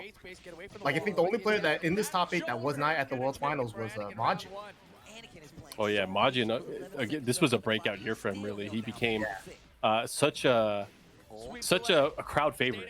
You know, everyone calls him the people's champ, right? But he was I believe, the highest placing American player at Evo this year. Not only that, he ended up, being featured on so many great outlets, not just for his Tekken play, but I mean, he did some stuff with like Xavier Woods and WWE. It was really cool to see that. And, he's a big wrestling fan too. So for him being called the people's champ, I'm sure he loves that. And his pop-offs are the greatest because he doesn't do much other than like you just see him smile and then raise one eyebrow and it's like, uh-oh. Yeah. He's That's how you know you messed up. Don't let him raise that eyebrow. The most we saw out of him was, of course, when he had that epic matchup at Evo where he beat JDCr. Yeah. And there was also that match that got him into top 8 at Evo. That was crazy, where he just ran around the stage. I think he beat Naroma. That was crazy. That was such a fun match. His run at that Evo was incredible. He went through everybody. He went through a lot of good players. And I think a lot of people recognized, at the time we were like, oh, okay, Majin, he'll do well, right? But no one really thought a top 8 was like impossible, but no one really like gave him too much. Like if you were gonna put Vegas odds on it, he would have been like a huge underdog to make top 8. And not only did he make top 8, he ran through it. It felt like. Oh yeah, he definitely had took the energy of the crowd and put it on his back. Yeah, for sure. And I mean, now he's basically one of the most popular Tekken players in America. So he managed to do something really good with that. Chanel, though, this guy, Chanel's always been that one player that it just feels like he's so good until grand finals, and then it's like, oh, where did it all fall apart? He fights Knee or something. Yeah, but even then, it's like, he's had some crazy matches against Knee. Remember that, I forget which tournament it was, but where he was playing Eliza. And it was a Taipei Major. Oh, yeah, where he fell asleep at the wheel. And then Knee just could not hit him. Yeah, that was crazy. This is an interesting matchup, actually. So Chanel in the losers bracket, he started off on winner's side here in this top 8, facing up against Saint early on. So he fought Jack in the winner's side and now fighting Jack again in the loser side of the bracket. And it's a testament to how good he is as a player, because obviously Anakin and Saint, they play completely different styles of Jack. They share a lot of tech. They train together sometimes. They share a lot of strategies, but both players inherently play very, very differently. One more defensively sound, the other one a bit more aggressive. Mm-hmm. So the ability for Chanel to be able to adjust to both of those play styles and still do well in the matchups is quite the feat, I think. Oh yeah, for sure. I mean, and not to be even like deterred by the loss to Saint. It's just like, all right, you know what? Anakin's completely different. Let me just play him, and he's looking good. Oh, big counter hit there with the down 3. Didn't convert to the combo. Jack, one of those weird big bodies where sometimes it's a bit harder to land certain combos that pick up afterwards. And that down 3 with Elisa, such a good low. Not only does it close the range, it's a counter hit launcher. It's like you have to be wary about that low just from so far. It's scary. Yeah, and not just that, she has a second option to it too. It's like, is she gonna finish it? Is she not gonna finish it? Kind of thing. Oh, here we go. Nice down forward too, as your family would say, right? They've heard our commentary enough. They know. They might not know exactly what it is, but they know what we're saying.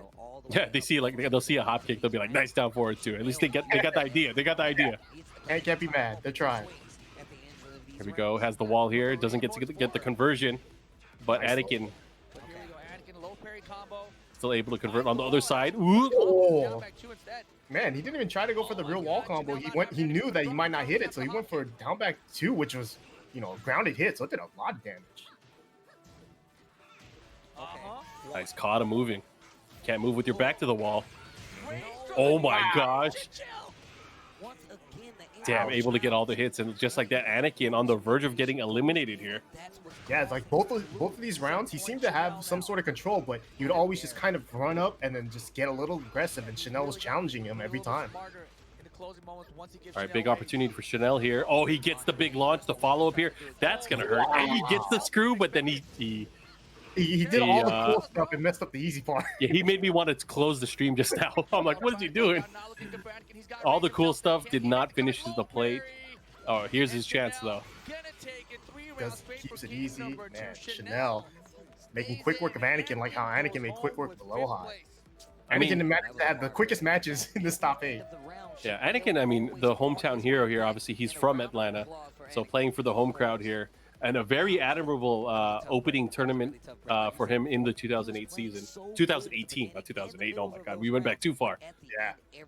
But you know, obviously this year, the 2018 for him was, it was good. But you could tell he was not happy with his performance because in 2019, boy, did he flip it around. Like we knew he was good and he was making top 8s, but then he's just started to dominate and Oh yeah. It was not only just like, oh, I'm beating every American, but it's like I'm beating every Korean, I'm beating every Japanese player, I'm beating everyone. Bring them on. And it's like, I don't know what it was, but I feel like it was happening, towards the end of the 2018 season. We saw Anakin like winning a lot more in tournaments. He ended up winning, I think, one of the last master events in 2018. It was Summer Jam, I think it was, and he ended up winning that with even with international players in attendance. And just seeing, I think from that point onward, he was on fire, and he really took the 2019 season on fire, being I think number 3 overall in points, if I'm not mistaken. I think ended up getting 4th place at the finals, which I think he probably didn't want to place 4th. I think he wanted 1st. Oh yeah. Oh yeah. But you could tell throughout the year how determined he was to just to dominate the scene, because it felt like no one in America really gave him a challenge, really, other than he would have the not random, but just kind of like the little hiccups here and there during the year. But he was so consistent. He's easily the most consistent American player, and probably the most consistent player outside of, like, let's say throughout that year, I guess would be like Arslan and me. Yeah, and you got to keep it into perspective here. There's different levels of consistency. There's consistency like against American players, and then there's consistency against international players. And he had consistently just straight up. Doesn't matter who he played against. Yeah, that I think that was the big thing for him, is that he being able to beat your countrymen is fine, right? It's like, it's like, oh yeah, you got that one guy in your neighborhood that's the best. And it's like, you always like, all right, now I'm gonna take him to that 7-Eleven and we're gonna challenge those guys. Oh yeah. But it's like when you're finally just like over that, it's like, now it's the world. I'm trying to be the best out of everyone that exists.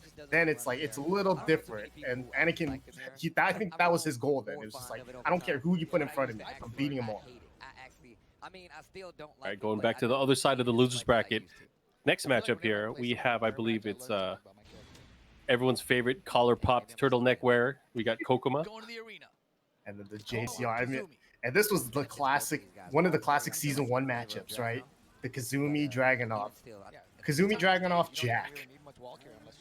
Oh my gosh. Dragunov Jack. That is a...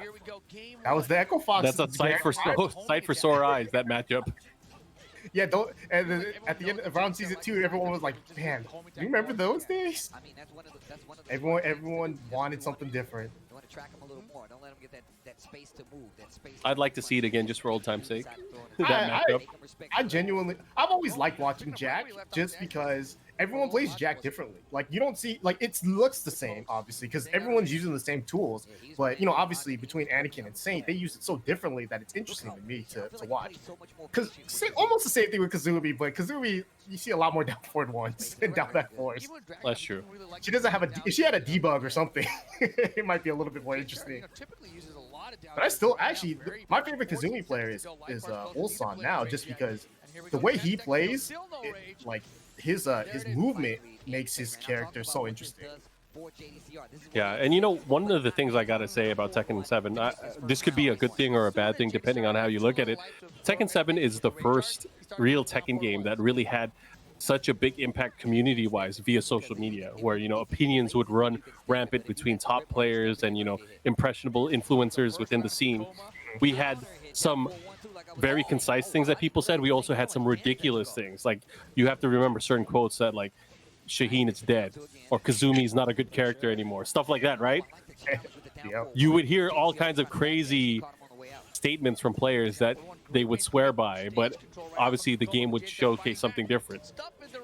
But it's crazy to see, how much, I guess, scene politics have changed since then. I mean, we were from an era where, things used to be posted on BBSs, on forums and stuff like that, but now it's like, it's everywhere now. I mean, There's so many different forms of media. I mean, streaming has changed, I think, the way people have learned games as well. Streaming and YouTube especially. Oh yeah, for sure. I mean, and then one thing too is like, I remember back like in the early days of like, Tekken 5 and Tekken 6 even, like you would hear people like, especially in like America, they'd be like, the foreign players or the Koreans or the Japanese, they don't complain all that much, about this game, they just play it or whatever. And then you start following those guys on Twitter, it's like, no, they complain. They complain all the time. All the time. It's like we're all it's the same, we're all trying to, learn the game together. So, of course they're gonna complain just like we would. It's just we can't read it. That's why movement is so important to Tekken. You don't want to be in range of those low. But yeah, if you're in the chat right now, you know the conversation. Shout outs to Tekken Zaibatsu. That's really what brought a lot of people together back in the day. Also brought a lot of people apart too. Yeah. Those are fun days. I still visit every now and then just to read stuff. Yeah, I'm still a Ganryu moderator on there. I'm still a senior mod there. The chip. Oh, Has him at the wall, didn't get the chip. Not doing enough damage. That's how we beat free kicks. Oh, look at that. The slow motion, probably one of the best, visual additions to the game. That slow motion, your heart just stops beating. It's not fair. And then you realize it's not the food you ate. It's just because it's too hype. It's not fair because you see it too, and it's even as a player, you see it and you're just like, sometimes you know what's gonna happen as a player, but when those times happen where you don't know what's gonna happen, it's like the best and the worst feeling because it's sick, but at the same time you're scared. My favorite use of slow motion in the game is when both players do an attack and it goes into slow motion and they both whiff or nothing happens. Oh yeah. And it just kind of resets the situation, everything goes back to normal speed. Those are the most intense moments for me. Or when the slow-mo happens and it doesn't kill. So like it just hit, and it's like as a player we've seen it enough to know that all right, if it doesn't kill, they're both gonna mash and then another slow-mo is about to happen. It's always multiple slow-mos in a row, like there's one between JDCr and Dimeback. Oh yeah. That one was amazing because it was just whiff, slow-mo, no dying, and you just knew it was gonna happen again. Yeah, there was another amazing one that happened between, I think it was JDCr and Aroma at the Korean Master event, years back. Yeah. There's so many good ones. I mean, that's the thing is like slow motion only happens when both players have the potential to kill each other. But when no one dies, it just resets the situation. If it happens again, people just lose their minds. Yeah. And the thing is, as a commentator, how do you take control of that? I feel like only maybe one of our guys on the commentary side really takes control of that moment where they can actually talk. Because I don't talk. I say, "Oh my god." Yeah. Oh my god, it's like my default breathing at that point. I don't think I've ever said a complete sentence during slow-mo. Yeah, the only one I've seen control that, like, have controlled breathing during that state is Rip. But then again, Rip is insane. Because Rip, he speaks so many words per second that it doesn't matter. A slow-mo just slows his sentences down to a normal speed. So you can hear him clearly. It's like, oh, okay, I know what you're saying now. Speaking of slow-mos, you were probably one of the most watched slow-mos on the Tekken World Tour with that super move against Knee. That was insane. Do you remember what was going on in your mind during that moment? I thought I was dead. I thought you were dead too. I thought you were dead. I did not know the super had that kind of invincibility or that ability to step back like that back sway. It was crazy. Without the slow-mo, my super would have always won. But in the slow-mo, it made it more dramatic. And because I didn't know, I thought I died. And then when I didn't die, I freaked out. Looking back, I wish I would have just stayed in the moment because I took myself out of the moment, and I wish I did it. Because I looked at me, and then he was like stone cold, and I was like, uh-oh.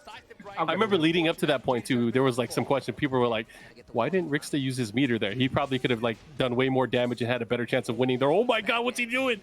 No, trust me, I wanted to use that meter. I messed up. Okay, confirmation. Everyone's like, why'd you save your meter? I was like, I didn't save it on purpose. I dropped the combo. But I guess it worked out. Unfortunately for me. Bad positioning.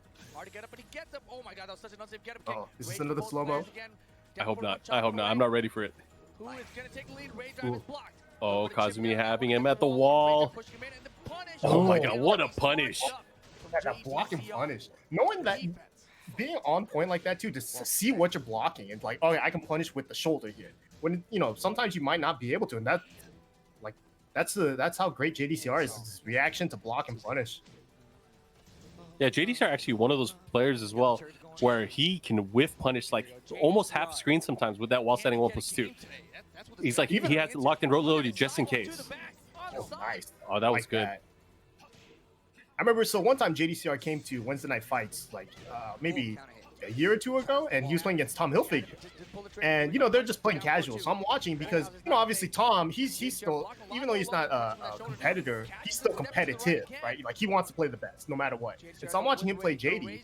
And the thing, JDCr is like, it was a Dragunov Jack, and he was trying to whiff punish Tom's standing 2 with crouch dash 1.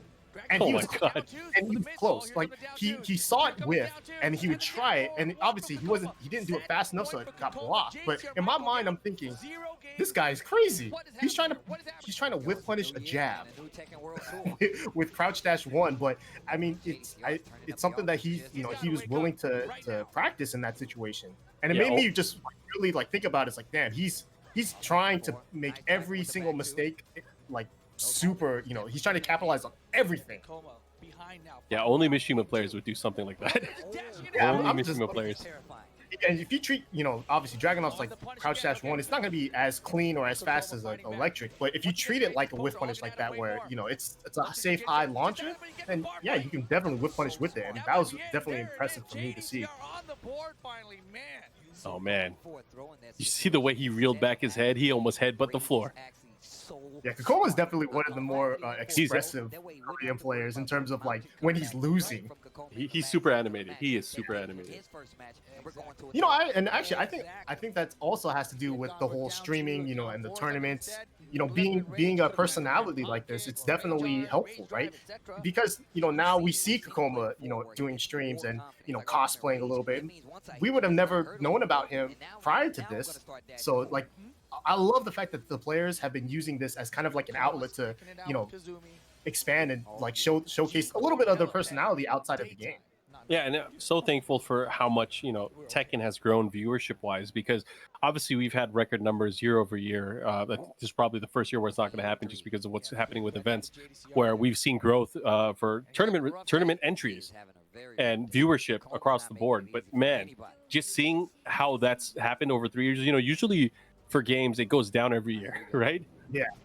To see it go up for a game like Tekken, or a game that we love this much, is nothing short of amazing. And not only that, it brought so much personality player-wise to a lot of these guys that we would watch and see. And with the advent of things like Twitch and personal streams and stuff like that, we would get to see a different side of these players and get to know them on a different level. It's actually really cool. Like JDCr, he's been making more content recently, and people are starting to see that, hey, this guy's actually kind of funny. So it's like, you see that and you're like, this guy is really cool. He's way more funny than I thought. Or it'll be like, this guy is definitely weird as I thought he was. Not saying any names. Oh, I love this song. Dude, I'm trying to tell you, it's the help at night that has the wonky music. Okay. Wonky, man. And these guys are just going back and forth. JDCr, this was again at a time where everyone thought that JDCr was on top of the world. And this was like when the balance of power was kind of shifting, right? Yeah. I mean, just seeing him in losers bracket is already a weird situation. Well, that's the thing too, is like he lost to Knee in the winner's side, right? Knee won pretty convincingly, I would say. But prior to that, he was been the thorn at Knee's side. He was the guy that would always defeat Knee in tournaments. I mean, like we said, this was right around the time when you started seeing no more like the Echo Fox Grand Finals was like almost becoming like part of the past. It wasn't yet. Yeah. Like it's still there, still possible, but it was a change in the power levels. I think it was expected to. I mean, you look at the World Finals in 2017, which is just a few months before this. It was Saint, JDCr in the top 3 with Kudons, right?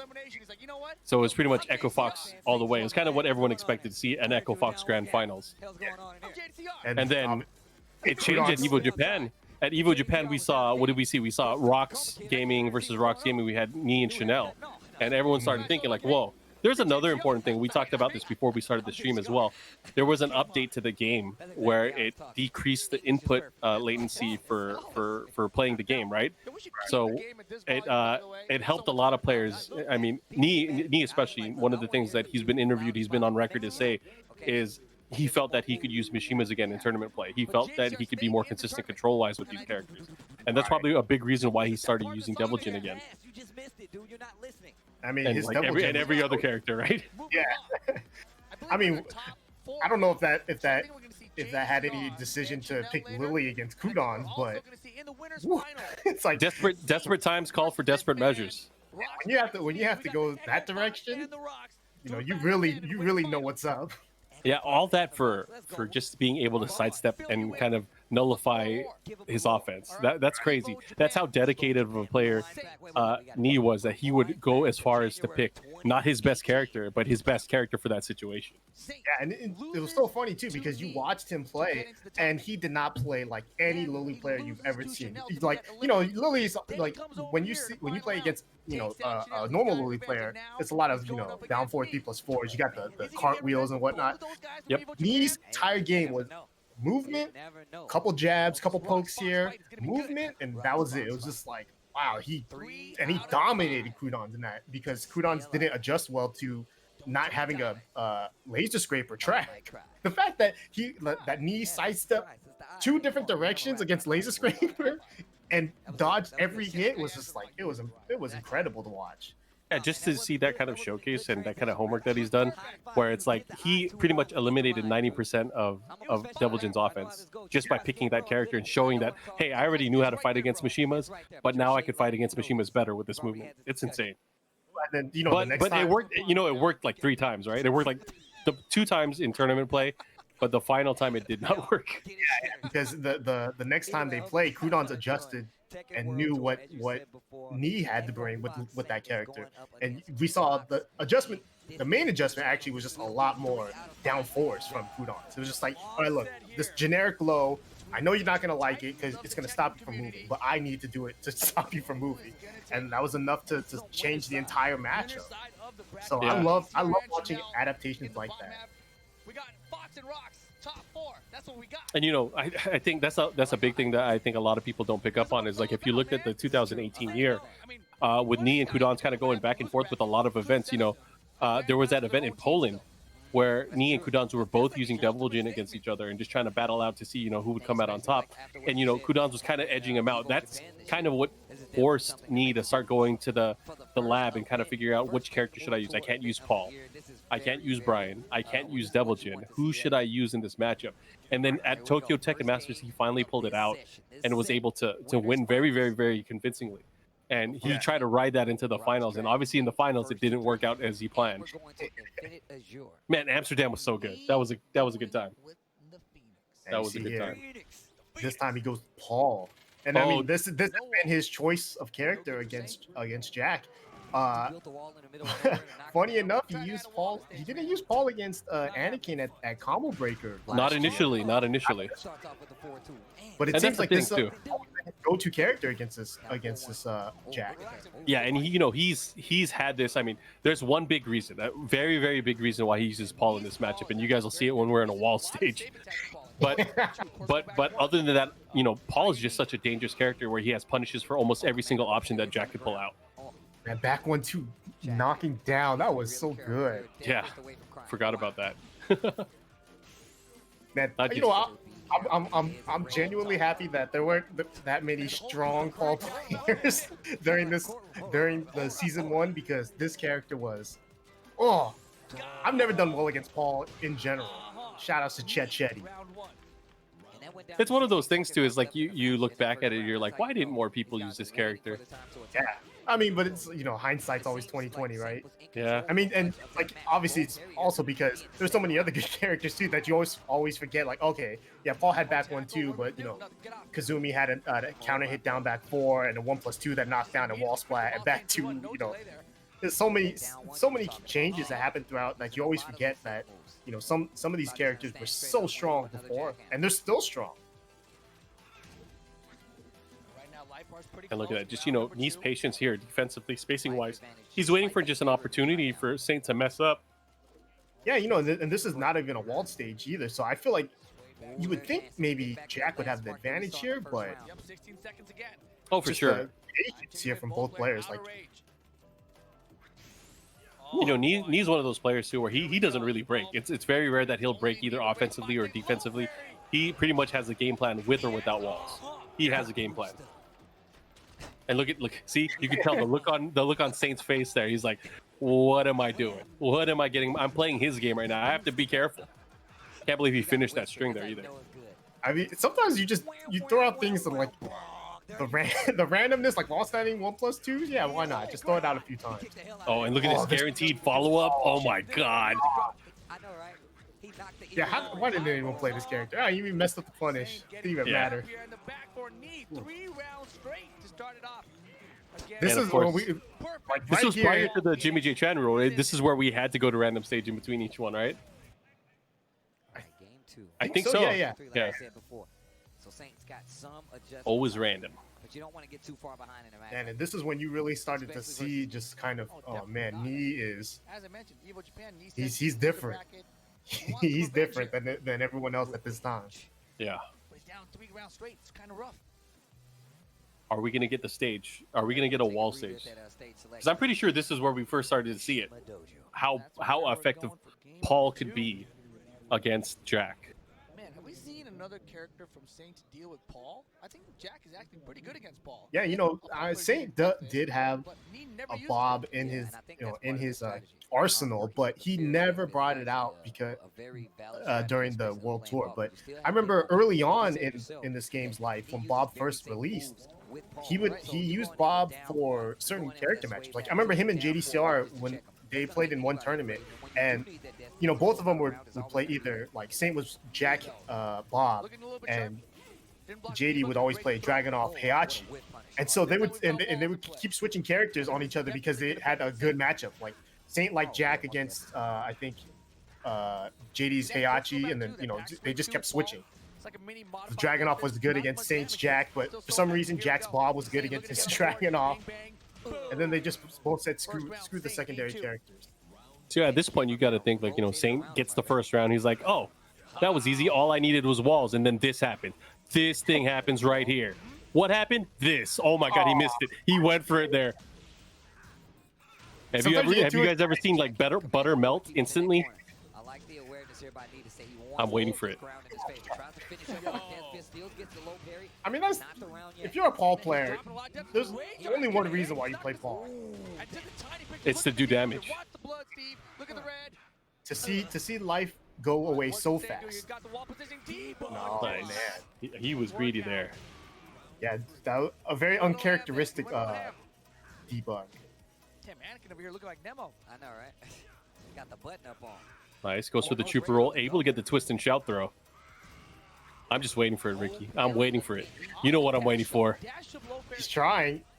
Oh my god. He wasn't ready yet. He wasn't used to it. Oh no, that was Oh, he could've big. done so much more. That was a death fist that whiffed, and then Saint didn't even punish. And you see him trying to use those fake ducks right now, but Yeah, the wall standing 1+2. That's his wall standing launcher in this situation because he's trying to fake him out with that full couch down back one. So it's mixing up the low and then the safe wall standing 1+2, or safe-ish, I guess, because of the extensions. Man, no throw break there Again. from Saint. What is going on? You're saying where are the throw tacks? Hop kick Cool. again. Oh, here it is. I think this is the moment. Oh, what is he doing? He couldn't even get the demo, man. He's nervous. He wants it so bad that he's messing up every part of the combo. But you know what he wants. You could tell because we've seen it in tournament play from him before. He has not landed it once yet. Trying. this game not looking too good for Saint. Is Saint going to be able to stay alive, though? Oh, this is a longer set. I forgot. This is winner's final. So this is 3 out of 5. So we are definitely going to see more matches between these two, regardless of the outcome of this round. It's getting ugly. Yeah, keep thinking. Man, I wonder what the players in these tournaments are thinking if they're watching this replay, or if they're re-experiencing this replay. Like, hey, man, I don't know what I was thinking back then. I'm positive that's what a lot of them are thinking, because only they can know what the real mistakes were, right? So a lot of times when you're watching it and you see something you did and you're just like, oh, I didn't mean to do that, you know, or something. Like there's things that happen whenever I watch my old matches, or even if it's successful, I look at it and I'm like, oh God, I didn't mean to do that. That was so stupid. Yes. And that's all the time too. Most notably, used to use Bob and Gary in Tekken Tag 2. No Gary. Like I'm sure Saint's watching. If Saint was watching this, he would like point out a million mistakes. If Nee was watching this, he would point out a million mistakes. Like they would both criticize themselves. Even though Nee's winning, he would criticize himself. Always hindsight though. Yeah, it's always one of those things where you I'm sure it's, you know, even though it was 2 years ago, I'm sure they remember what was going on in their minds at this moment. JDCr and Saint. Trying to fish out, gets a nice low parry, and oh man, he is messing up his combos. Back 1+2, playing a little bit nervous here. What's he gonna do with it? Oh my gosh, that damage! That's just the preview, and again, he misses the combo again. The follow up here. Ooh, damn! And Saint, you know, he loves these armor supers, but how can he? Sometimes it's too little, too late. Yeah, not enough to survive there. But yeah, he's excellent at using the rage art, you know, in moments where he needs them.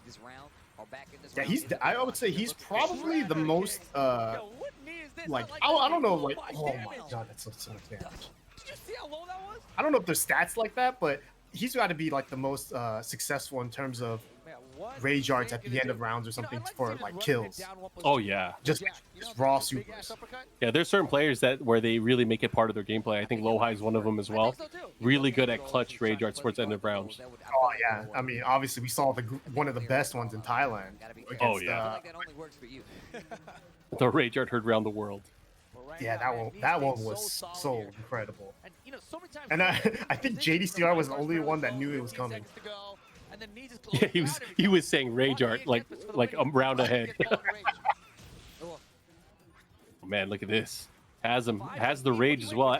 Extra damage, no time left. Is he gonna be able to pull it off? He got away with it.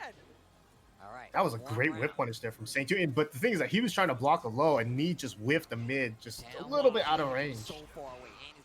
Oh my God, this looks like it's gonna hurt. Ouch. Yes. Oh God. Yes. And Rip, all he could do is say yes. I mean, you know, Rip plays Paul too, so it's like you He's enjoy a big fan of Paul. He will always tell people to pick Paul. You know, we were at Battle Arena Melbourne and we had a team, and he tried to convince everyone to pick Paul. He was like, "We're all picking Paul," and Steve didn't listen to us. Oh my gosh, that hurt. Those death fists are coming out. Oh man, Saint at least jockeying for position here. I mean, that's because power plays too. Like death fists like that, it's just like it does a lot of damage in the life bar. It does more damage to your own personal heart. Oh it's yeah, like mental damage. Yeah, that's the worst because it's like, oh God, he did one move and it took 60 to 70% of my health, and now I got to fight back by hitting him with like 17 moves. Yeah. I don't have a death fist. And you know, Nee has to be feeling really good at this point. You know, obviously securing himself a spot in our winners finals already, and he's going to be facing off. Or I'm sorry, not our winners finals, our grand finals. Not only that, but beating both Echo Fox boys to do it. I mean, that's always been one of the hardest things to do. Cool. I think, guys, we are going to be taking another break before we get on with our top 4 matches. Or is it top 5 or top 4? But we are going to be getting towards the very end of the tournament. It's going to be our top 4. So we're going to take a quick break. You guys are tuning into the TWT Throwback rebroadcast of Final Round 2018, and we will be back in just a bit.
What's up, Welcome guys? back, Welcome back.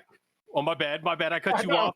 You know, with the internet and us doing this thing remotely, it's kind of hard to get the hand signal sometimes. But guys, thanks for tuning in. I need a haircut.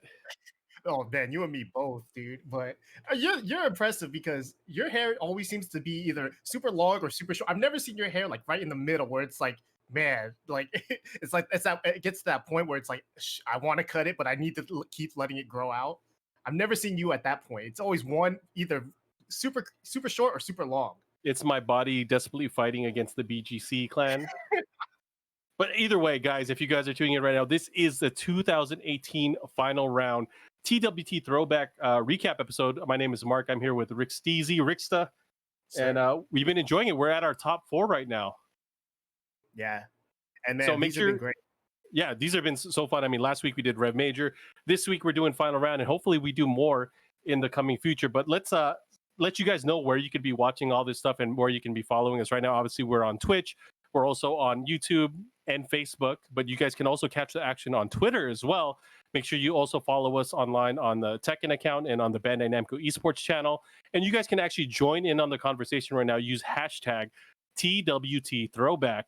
Make sure you guys let us know what you guys enjoy about this. If you want to do some commentary, some play-by-play of all the action, or if you guys want to see more stuff in the future, let us know there. Any requests for new characters in the game will be ignored. By me at least. I'm not going to look at them. I know Rickstah will probably email you guys back about that, but I definitely won't. Yeah, I'll tell you guys how you're wrong and how this character shouldn't be in the game. Yeah, don't break hearts right now, not while we're live. But either way, I think we're going to get back into the action. We are, again, at the start of our top 4. Nee just secured his spot in our grand finals against Saint. So yeah, that should be fun. And all top 4 between at the time Echo Fox and Rox. It was, and, this actually ended up becoming kind of a pretty neat rivalry, going forward, because you had 2 Echo Fox players that were just so dominant in JDCr and Saint, and they were like, basically every grand finals prior to that. But then you had, Rox picking up both Nee and Chanel, and then they started traveling more, and we saw this matchup more often. We would see these players play each other, and it became interesting to see who could stop the Echo Fox guys, and then it became who could stop the Rox guys. Yeah, and it ended up being some guy in a white turtleneck at one point. I'm starting to remember now, at least from this part of the TWT in 2018, there is a group of players that were absent, at least in the early on. None of the Japanese players really traveled out for the first, I would say, month or two of TWT 2018. Look at Chanel throwing up the A, playing it to the home crowd. Yeah, look at you see me back there with all throwing up the A. They don't even know what they're doing. Yeah. They don't know what it means. They obviously love the Atlanta players. The Atlanta players very hospitable, taking care of all the international players that were checking out the event. Yeah, because every time we've seen a Korean player go to an event like Final Round, you always see them throw up an A afterwards. Like, they always go back to Korea and then they throw up an A. Like, you see Nin throw it up every now and then. It's like, whoa. Oh, hi, that's a name I've not heard for a long time. But yeah, so many decorated players that have come from Korea that have been participating in Tekken events since the beginning of time, since they started knowing about international events. Were you at EC3? No, I was not. Or EC, any of the old EC events. But I remember early on, like back then, like we had players like, who was it? Jang Suwon, Kim Bong Min, Mad Dog Jin. Those were crazy in terms of the Korean turnout. Yeah, I think we both are from like the Tag 1 era, right? I played Tag 1 a lot, but I didn't necessarily start going to tournaments a lot until Tekken 5. Ah, okay. Did you go for Tekken 4? The only Tekken 4 tournaments I went to were at Southern Hills Golfland, actually, where when Bronson got thrown into a pool. I was there. Oh God, you were there live. That was awesome. Yeah. Because I didn't know because I barely knew much about the scene. I just liked the game, and I remember seeing this little scrawny kid walk in all soaking wet, and then he has to sit out on the stool and play. And I'm thinking, what the hell just happened? And I talked to Bronson afterwards, and I remember him saying like normally he would sit down and play. And then he sat down when he was soaking wet, and he just felt a big squish. And he's like, I can't do this. And so he had to stand up. Oh, and Chanel, we were talking about earlier, he's like the guy that picks DLC characters. Yeah, and then this was a weird one, too, because, we we knew Geese was strong, but not strong enough for Chanel to play at this time. It was just a weird choice because we never seen him play Geese ever. That's true, and at the time, no one has really put Geese on the map competitively yet at this point in tournament. Yeah, like one of the more, like Kokoma's ended up becoming a really strong Geese player, but even at this time, he had never really played Geese. And yeah, these down twos from JDCr just, I mean, man, down two in general is such strong tool for Dragon. And it still is, even though after the nerfs, it's still like a key tool that you still need to use. Yeah, didn't it get buffed again though? Yeah, I don't even remember. It's to me, it's always been buff. Yeah. even at the nerf, it still felt buff. They could nerf it and it's still buff. All right, drop the combo. They're unable to get it there. Goes for the swipe. Not seemingly affecting JDCr at all. And Chanel obviously trying to hit him with that, the pocket sand, trying to surprise him with this pick, but it doesn't seem to be working out in his favor. Yeah, it seemed like there's a lot of forward 1+2s. Maybe he chose that to try to crush the down twos or something, but it just seemed like an odd choice. And he did a lot of down jabs there, got crushed there, but JD, and then the big counter hit too. Oh yeah, that was big. Someone in the chat brought up a really good point. Aside from, the input lag patch update that really helped me a lot in, solidifying his spot, atop the TWT rankings in this year. It was also, just Chanel in general that has really kind of shaped it. And I know we kind of mentioned that earlier, but Chanel just learning all these matchups and learning the matchups that, Nee had trouble with, it really kind of helped catapult Nee to like the level where he was at that year. It probably also helps Nee as well, just having a person to travel with, right? Because Chanel didn't travel all that much, especially not in America. And now, prior to this, yeah. We see him at every tournament, essentially. Wherever Nee's at, you see Chanel. Okay, that was a throwaway. Get that Geese. That was a throwaway. Such a weird choice too. It's like and I feel like Chanel does that a lot. Like where he'll try out something and it's just it almost always never works, and then he always has to go back to either Elisa or Eliza. And actually, in this top 8, we never even saw his Eliza. Or at least I don't remember. We haven't seen it yet. I'm actually gonna start doing it.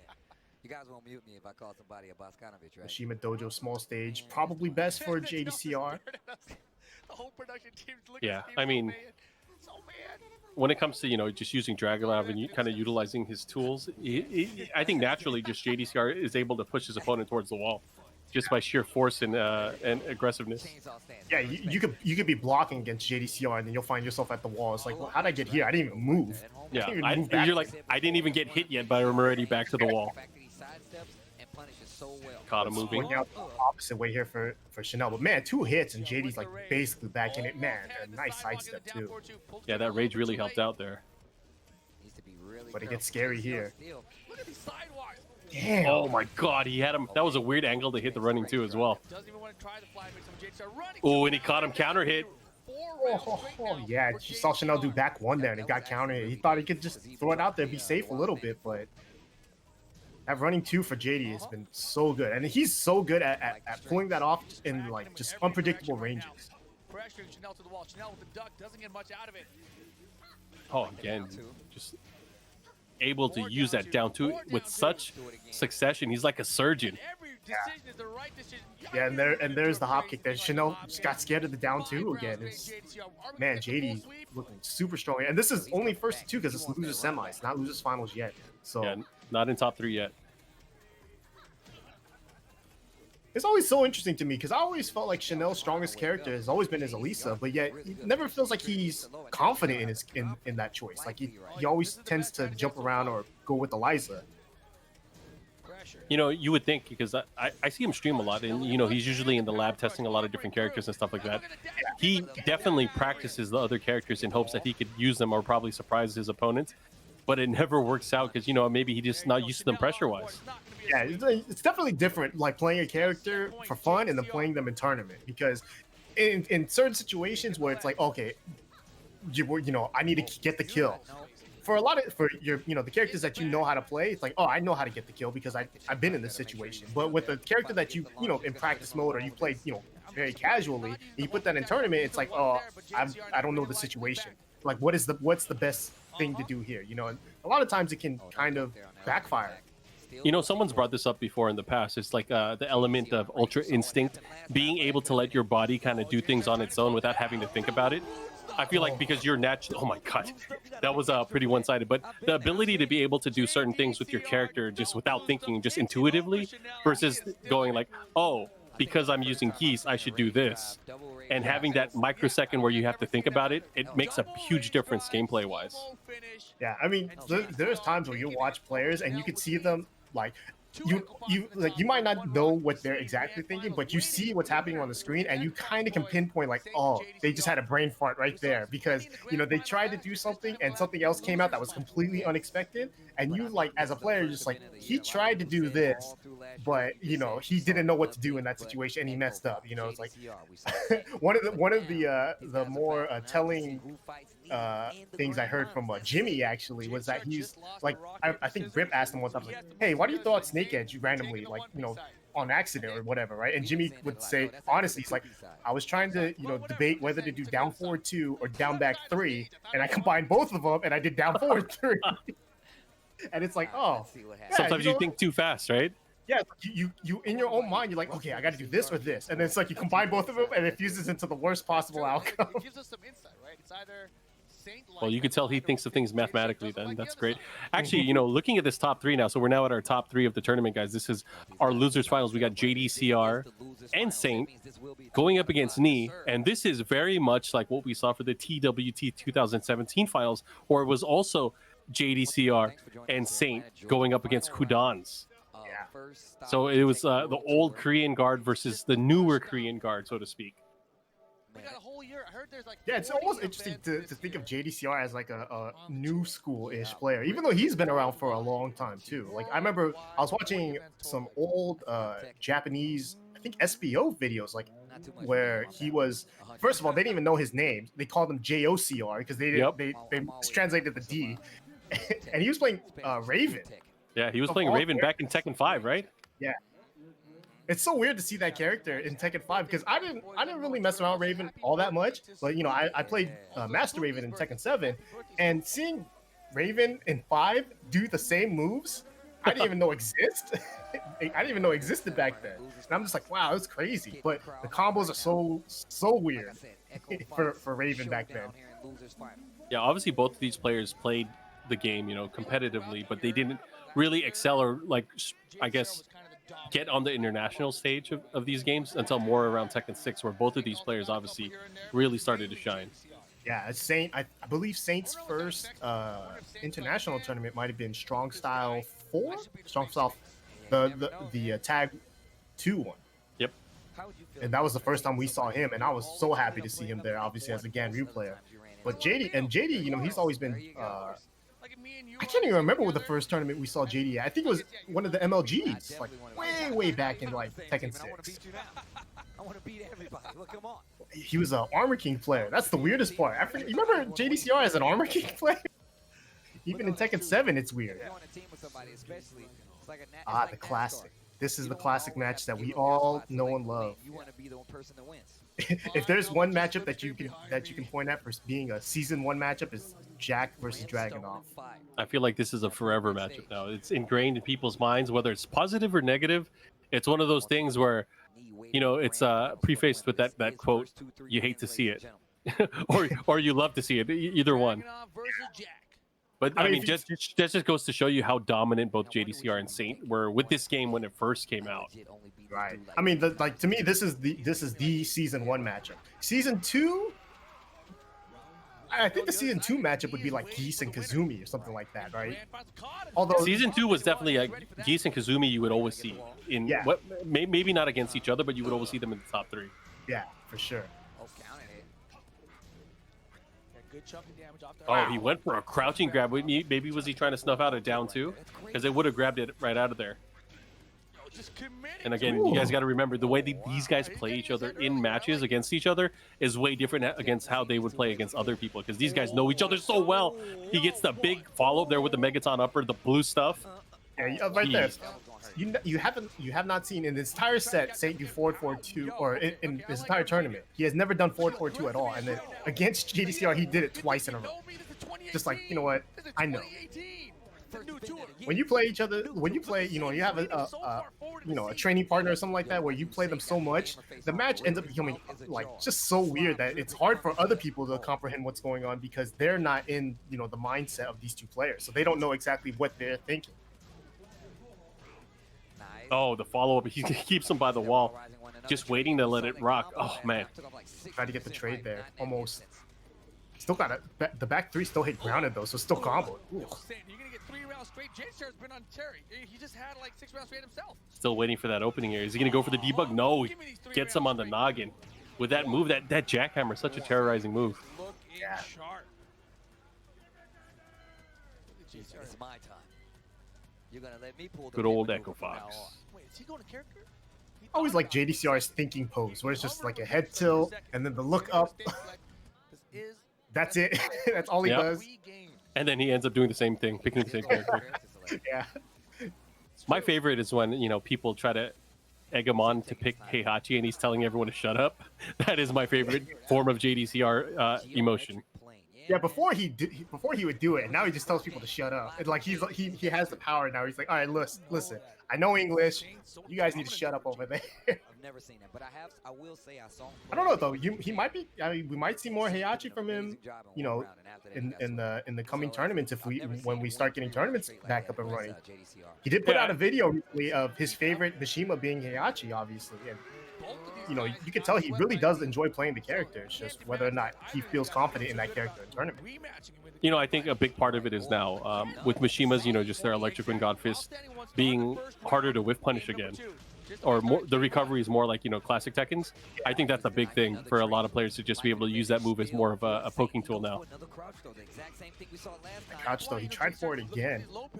Crouch throws to me are like the sickest things to see because it's such a hard read because it's only in a few situations where it'll pay off and you're just either gonna, you know, it's like, all right, you can do a move that puts you in crouch or you're crouching. Like that's it. There's nothing else. Yeah, it's like the ultimate form of outplayed, right? It's like I got you.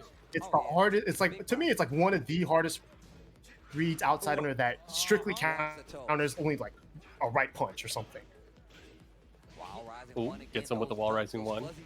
Pops him just outside of range of the wall, though, so he's going to have to be careful how he's going to utilize this. You know, Dragunov has a lot of tools that can beat Jack's offense, especially near the wall. Oh my god, he just kept him there. Yeah, the patience there from JD. He still died, but I mean, usually you don't see people willingly stay on the ground with that little health. Like, with that small amount of health, when you're on the ground, you're like, I got to get up because they can kill me because I can't block.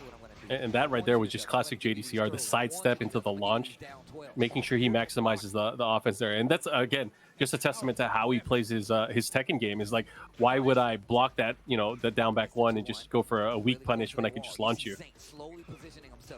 Oop, there you go. Yeah, and this was when it was hard to step too. Yeah. Oh, and he messed up the forward 3 after that. To do that consistently, you have to button buffer it, which is it's a weird thing to do, but you have to do it, especially in combos. If you button buffer certain things in combos, like, you will never drop key parts of it. And I think a lot of players, you know, especially when you're learning the characters combos, like, you have to start button buffering.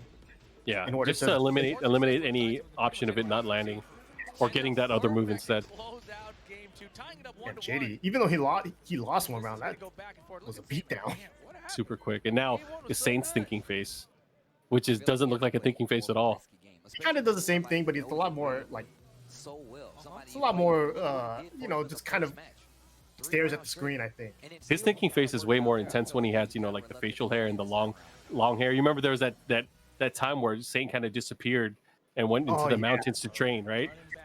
And then he came back at Evo Japan and with the crazy hair. Yeah, that was nuts. I remember I asked him about that too. It was like, because I liked the hair, and he went, it was a mistake. It's like, it was an accident. But then he kept it. I was like, yeah, it wasn't a mistake. You knew he liked it. And then as soon as Ganryu came back, he shaved and cut the hair. I like how he crawls in. Nobody wants to see him. Here we go. They can't see me if I crawl.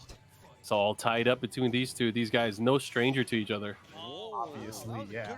These guys probably have a ton of matches against each other, and so they knew exactly what each other were thinking. But that's probably the hardest person to play against in tournament, because you don't know what, like, if you know what they're gonna do, or you think you know what they're gonna do, like when they do something completely out of the norm, it's either impressive that they did it, or it's just like you're an idiot and you get mad at them. Oh, big counter hit. The follow up. Looking to close that out. I mean, waiting in the grand finals is Knee, so Knee's going to be fighting against one of these two players. If you guys know what happens already, no spoilers. I mean, but Knee already beat both of these guys pretty convincingly as well, which is, at this point, it was scary.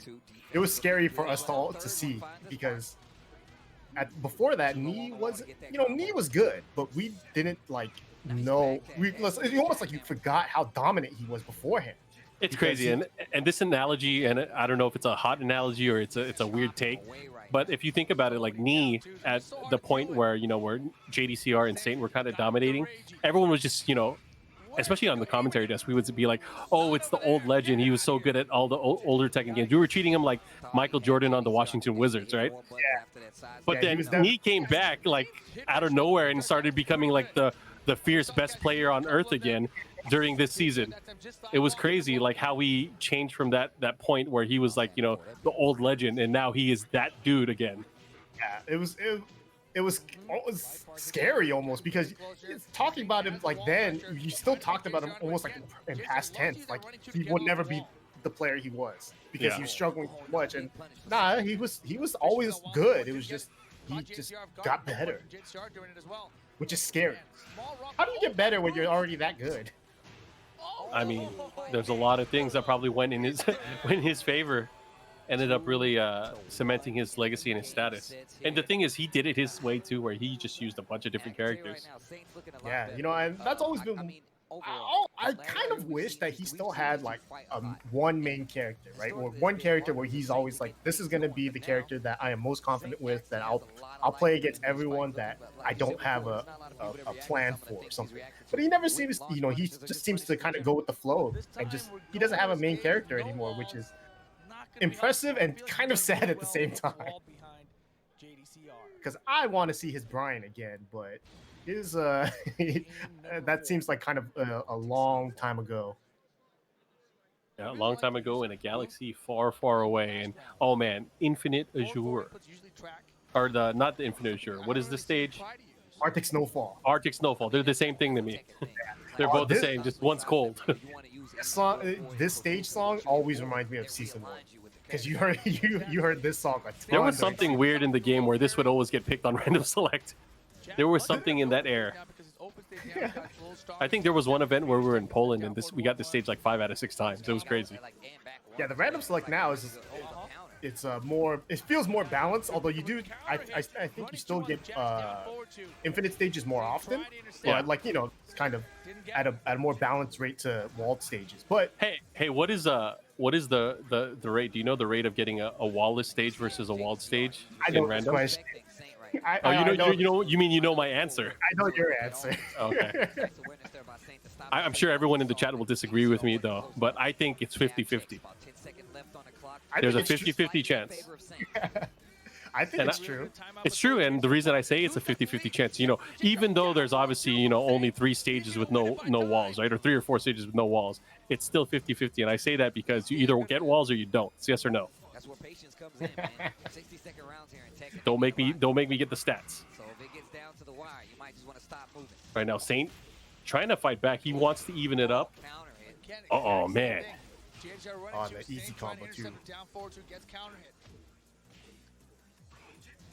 I mean, in those situations, maybe Bear just to try to. And this was such a classic match that we always see. And yeah, it's still interesting to me just to see how these players, the mind games that goes between both of them. Yeah, you notice JDCr, the way he's been progressing throughout the matches. Once he gets the lead now, he starts being a bit more compact, less while running 2, less down 2, more down forward 4 in the matchup, trying to just really create space and just make Saint work for it. Make Saint kind of like hang himself is really what he's going for. Man, the one thing you would notice though, that when Jack players whiff forward 1, if it's not like a sidestep, like if they whiff because the player backdash, usually the player that backdash doesn't punish it because they think that the range on that is so big that they think they block. So it's hard to even notice that you didn't block, even though the block animation is so different. It's a mental thing, especially like, you know, if you get thrown out of range, you still go for the break, right? It's one of those things. It's like you see the move, you react to the move. Yeah, it's funny because you're reacting to not blocking, which is like it's such a big whiff too that you could normally whiff punish it, but they think that it's like you normally you're so used to blocking it all the time that you don't even try to whiff punish it. Yeah, and this is the nature of the move too. It's like it's a forward attack. You would think you're like, oh yeah, he's gonna dash in and I'm gonna block it kind of thing. Oh my God. These are the kind of things I love seeing players do. Where it's just like the movement and the different types of options that they're gonna do. Like just dashing up and crouching seems so risky, but it works out for a lot of these players. Definitely does. And look at that, Saint able to tie it up here. This is a big match now. It's going down to the wire between these two. One of these players will fight off against Knee in our grand finals. Yeah, you One know, of them. this was a big starting point for the Tekken World Tour because winning this tournament put you in a very big lead, you know, on the leaderboards. Yeah, was this before? Because I haven't heard it from him yet. But was this before Steve started saying points are on the line? Because he said that shit a lot. It's up there with make some noise. Make some noise and points are on the line. Those were his two, I guess, call outs for every event that we did. I don't. He probably hasn't put that in his repertoire yet. Yeah, and Good Ass Tekken wasn't really in his repertoire yet, even though he kind of developed it at Rev Major the year before. Oh, Good Ass Tekken was a good line though. Oh yeah. Again, both of you guys looking for this big opportunity here. Want to get into the grand finals. Obviously, they're both on the same team, but you know, Tekken is not a team game. Definitely not. Oh, he had him. That's tough. Just one of the most impressive things I remember from watching this tournament live was I was just so impressed by the Koreans' defense. Like their defense, the rate of low parry felt like just insane.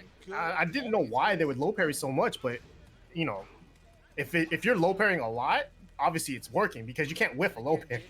So you know if you're getting a low parry, that's a good ass decision.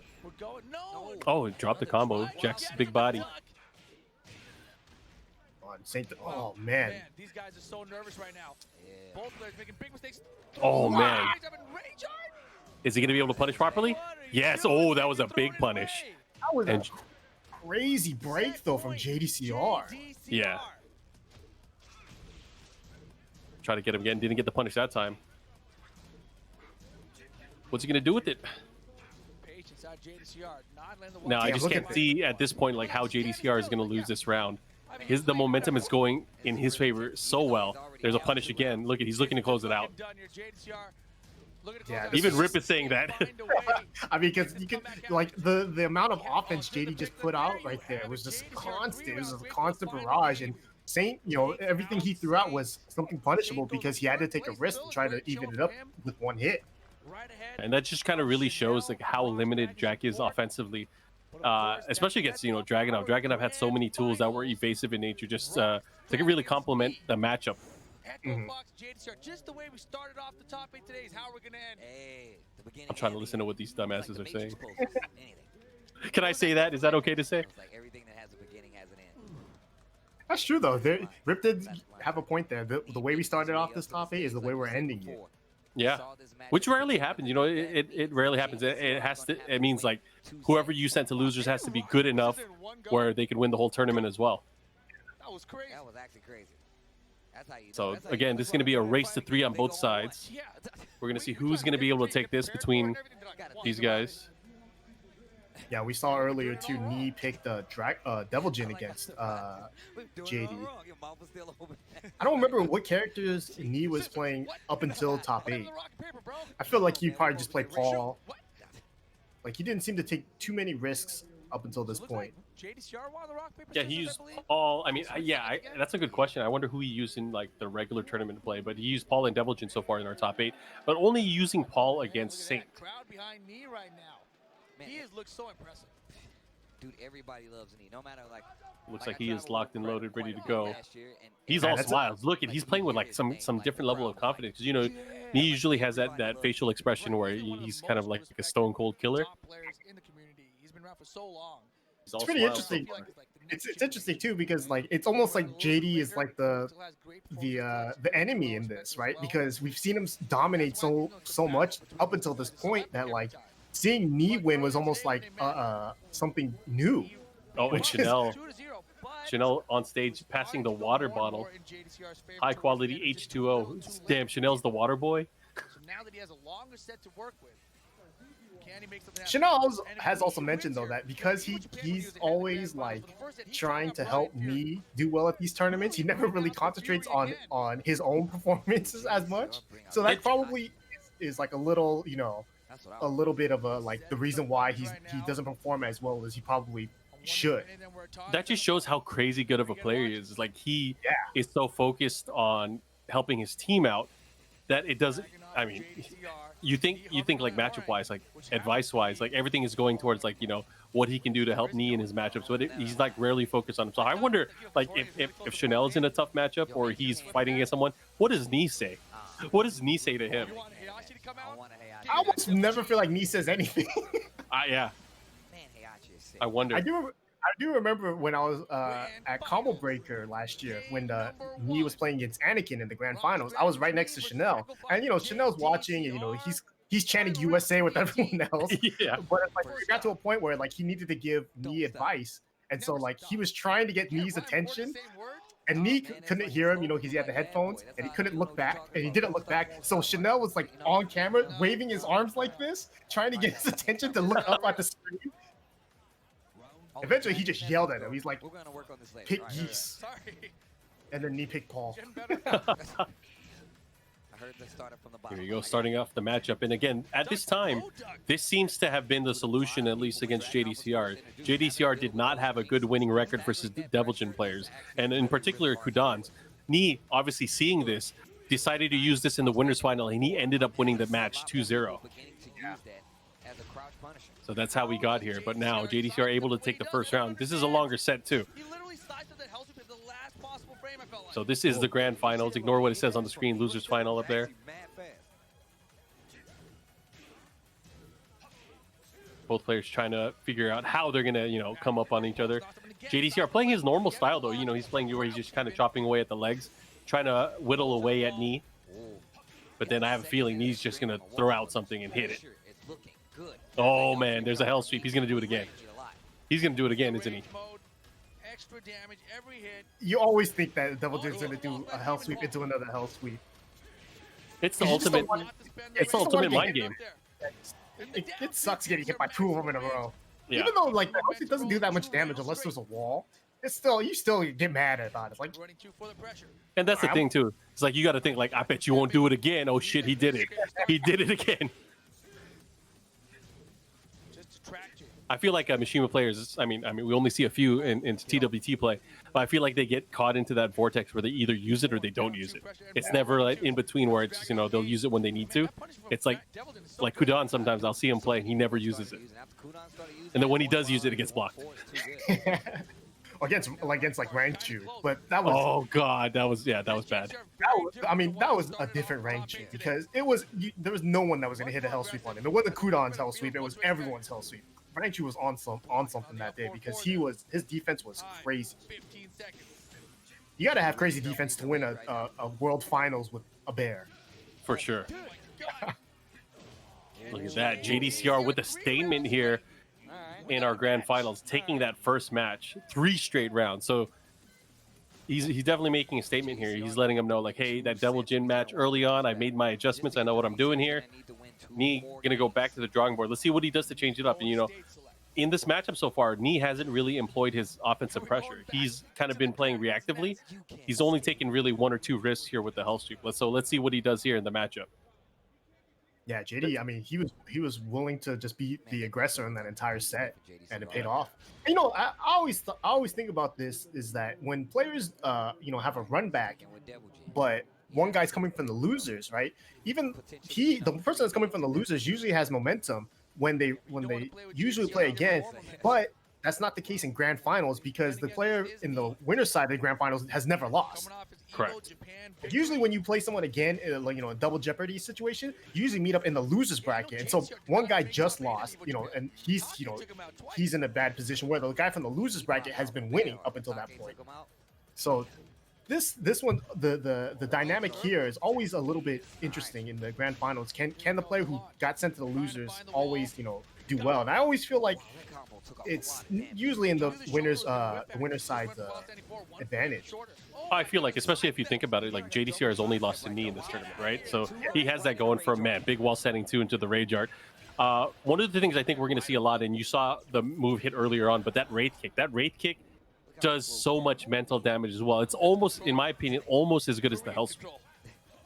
Oh, yeah. Being able to land that. I mean, damage-wise, they output about the same damage, unless you have a wall. But I mean, you think about it, you can't really tell the difference between. You can't react to one or the other. It's one of those things where you have to kind of make a hard read. Don't leave the wall. See him trying to walk away from there. And that's the thing too, is like naturally against Mishimas, you want to sidestep to your left. You want to be able to kind of duck as well to kind of eliminate the options, but you can't really do that against the Wraith Kick, right? Unless you're Lily, right? Yeah, JD though, nice movement, blocking too. That's always been one of JDCr's strongest points, is just being able to block while moving. But Knee's been able to get him with that wall standing 2 a ton. Catching JD either just ducking. Oh, nice. Couldn't get away with that hell sweep, unfortunately. Yeah. Well, that's the thing too, is like if you get your hell sweep blocked and you get like punished or destroyed for it, you can't not use it. You still have to use it. That tool has to always be in your arsenal. You have to. I mean, it sucks to say, but you have to expect it to get blocked every now and then. Yeah. Especially against a good player. Wow, just out of range, able to jab him, stuff him in the face there. What a duck! What a duck, and what a punish! Looking to close it out here.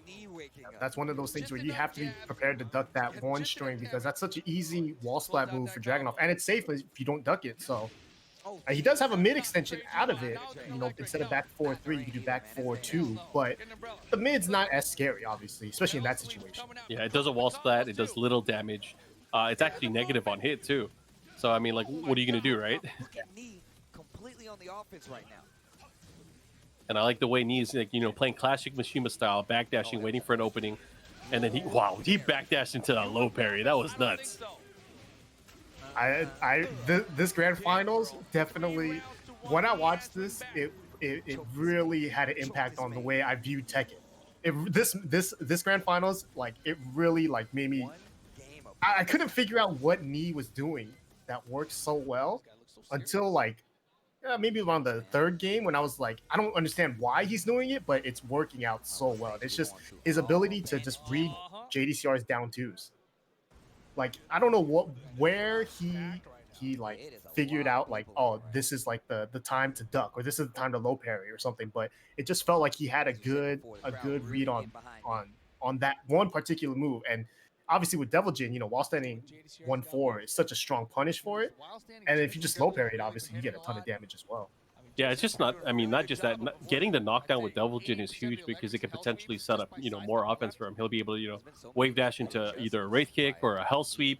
He can kind of push your body towards the wall if you decide to stay on the floor. There's a lot of different options that Devil Jin has offensively to like take control of the match if he gets that knockdown. And that's the thing, it's like, that's one of Dragunov's best moves to start the flow of his offense, is the down 2. Yeah. Okay, keeping him at the wall here, and look at that, instinctively Knee already sidestepping to the right to kind of get away from the wall splat. He does not want to be in that range. He wants to turn it around, and he kind of did already. Like, look at the positioning. Now Dragunov, with his back to the wall, he's gonna have to be very careful at how he moves here. And one of the strengths of the Mishimas is Devil Jin, especially if he can kind of corner off the way he's spacing, where he can't sidestep to the left, or where his opponent can't sidestep against a lot of his moves. It makes Devil Jin that much stronger. Oh, wrist chuck slam. He went for the other command grab. Nice break. Damn, and you just see that JD's just moving. He's just constantly sidestepping right, left, just trying to mix up the timings. But right there, it's just that block into punish, so strong.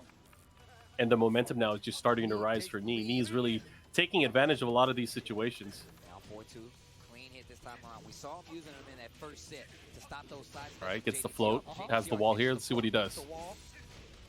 Here's the mix-up. Oh, he went for the elbow. He's starting to mix it up. He knows that down two is probably not going to work unless he uses it in different ways.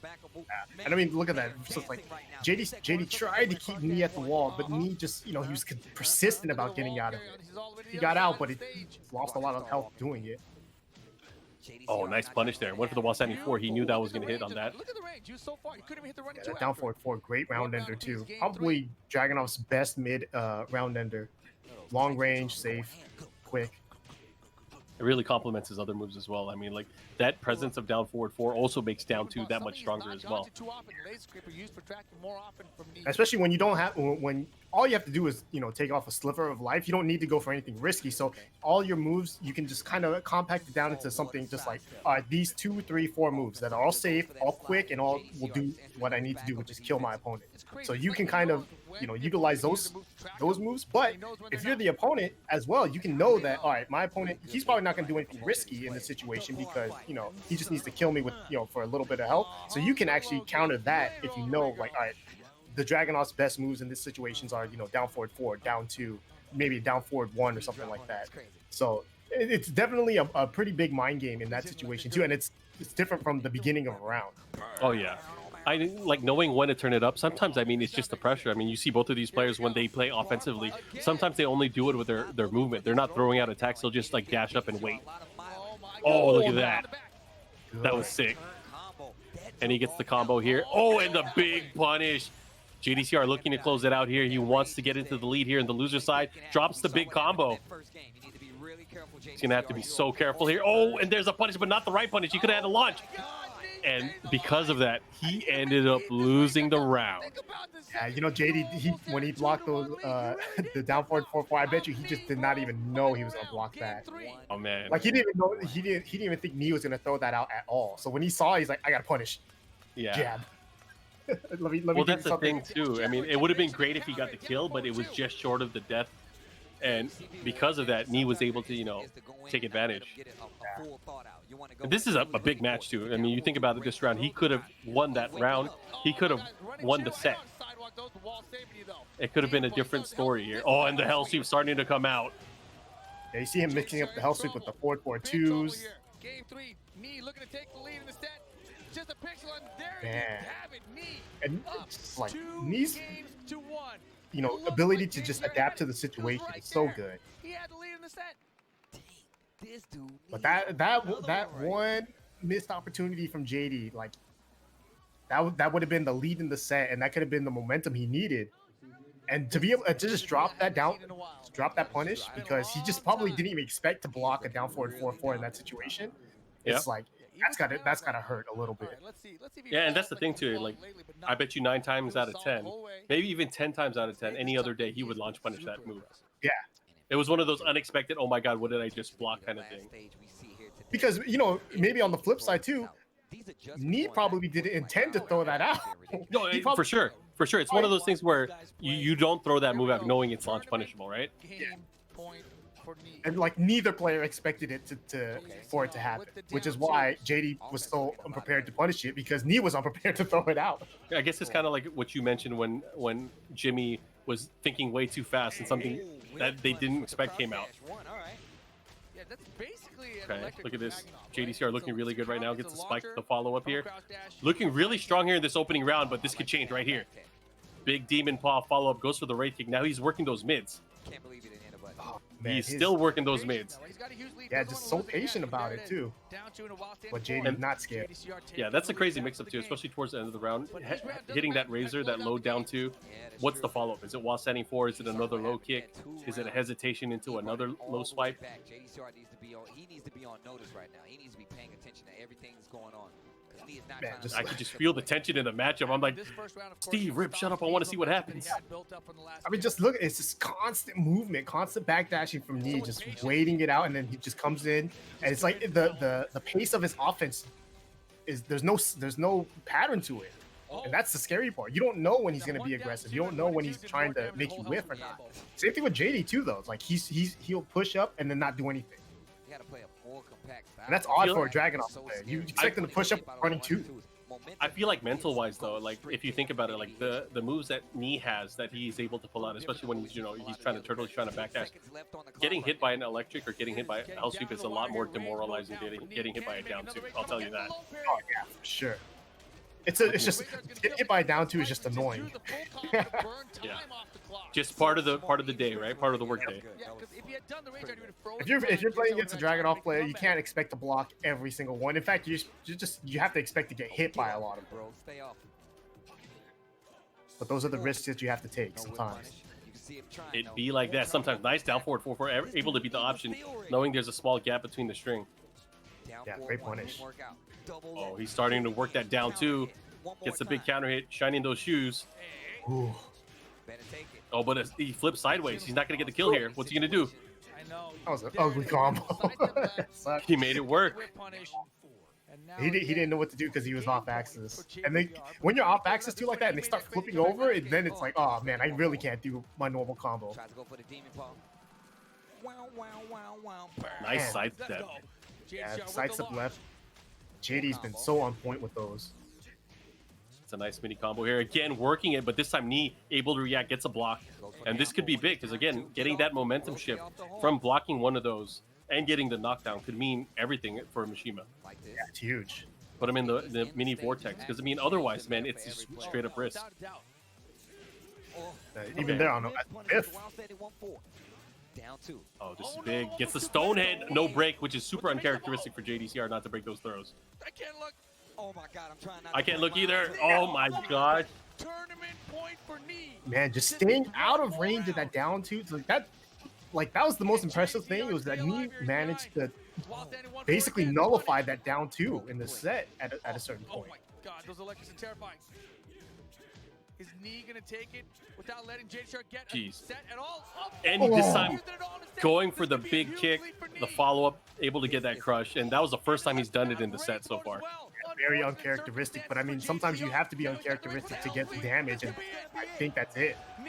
That should be it. He's able to close out, and look at that. Wow, knocking over everything, almost tripping over his own controller. Look at this. This is the best part too. puts his foot on the elementary school chair. He hit him with the Captain Morgan. Oh man, they shake on it, of course, but man, this was the first of many wins for Knee in the 2018 TWT year. Well deserved too. Well deserved. I mean, that was one of the craziest things about this, was that this was the tournament when you saw it and you're like, oh, all right. The past tense that we kept talking about, Knee, like, it's still there. You know, we don't say was anymore. We say is now. Yeah. I mean, he still is. I mean, we looked at it last year. I mean, he had an epic battle with back and forth with Arslan Ash. I mean, I think that was the story for a lot of people, is like, you know, Knee losing to Arslan Ash initially and then going to Pakistan and train. They had their battles, of course. They played long sets, and it finally culminated towards the end of the TWT, where Knee ended up coming out on top, beating him in tournament finally. But man, that wasn't it. I mean, he didn't even win the tournament, right?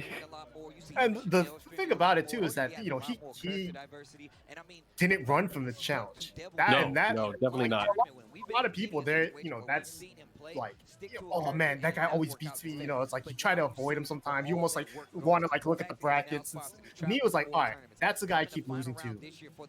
That's where I want to go. And that, you know, that's what makes a great player, right? You always try to face your toughest challenge, because that's the only way you're gonna get better. And like, I think Knee recognized that pretty early on, obviously, because right after he lost to Arslan at Evo Japan earlier in that year, it was kind of like everyone was like, oh, I gotta go to Pakistan.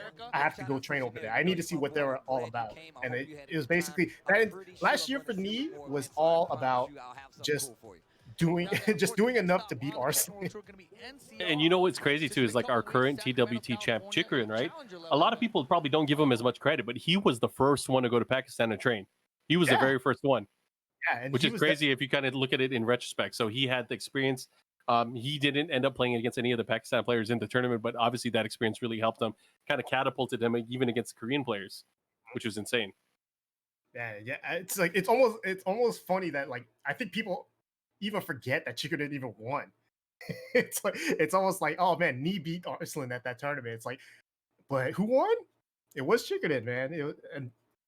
And he did amazing at that tournament too. Yeah.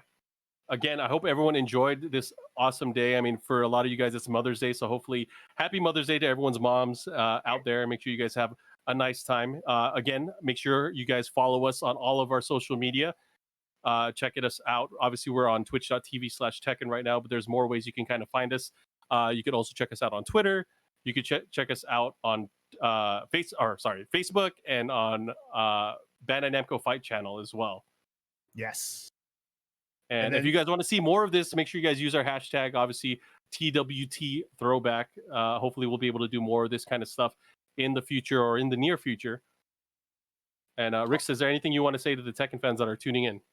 Nah, just thank you guys so much for watching. Keep playing Tekken. I mean, it's a weird time, obviously, but the love of the game and the support of the game is still there. So if you guys can support the game any way you can, whether it be through watching streams, following notable players, just even like sharing a little bit of tech, even like if you found something cool on in the game, post it on Twitter, because right now we just need to keep the game alive. And I think we're doing a good job here, and I think the players themselves are doing a great job by putting out their own content out there. So thank you guys so much for keeping this game strong. And obviously I can't wait for tournament season to start back up whenever that may be, because I want to see Ganryu in top 8.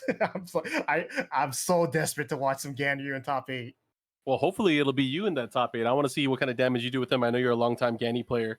So again, guys, thanks everyone for tuning in. It's been real fun. Hopefully we'll be able to do this again sometime soon. Make sure you guys stay tuned to twitter.com/Tekken for more information, or twitter.com/BNE esports. And I guess until next time, we'll see you guys. Peace out. Yes, thank you guys so much.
Careful.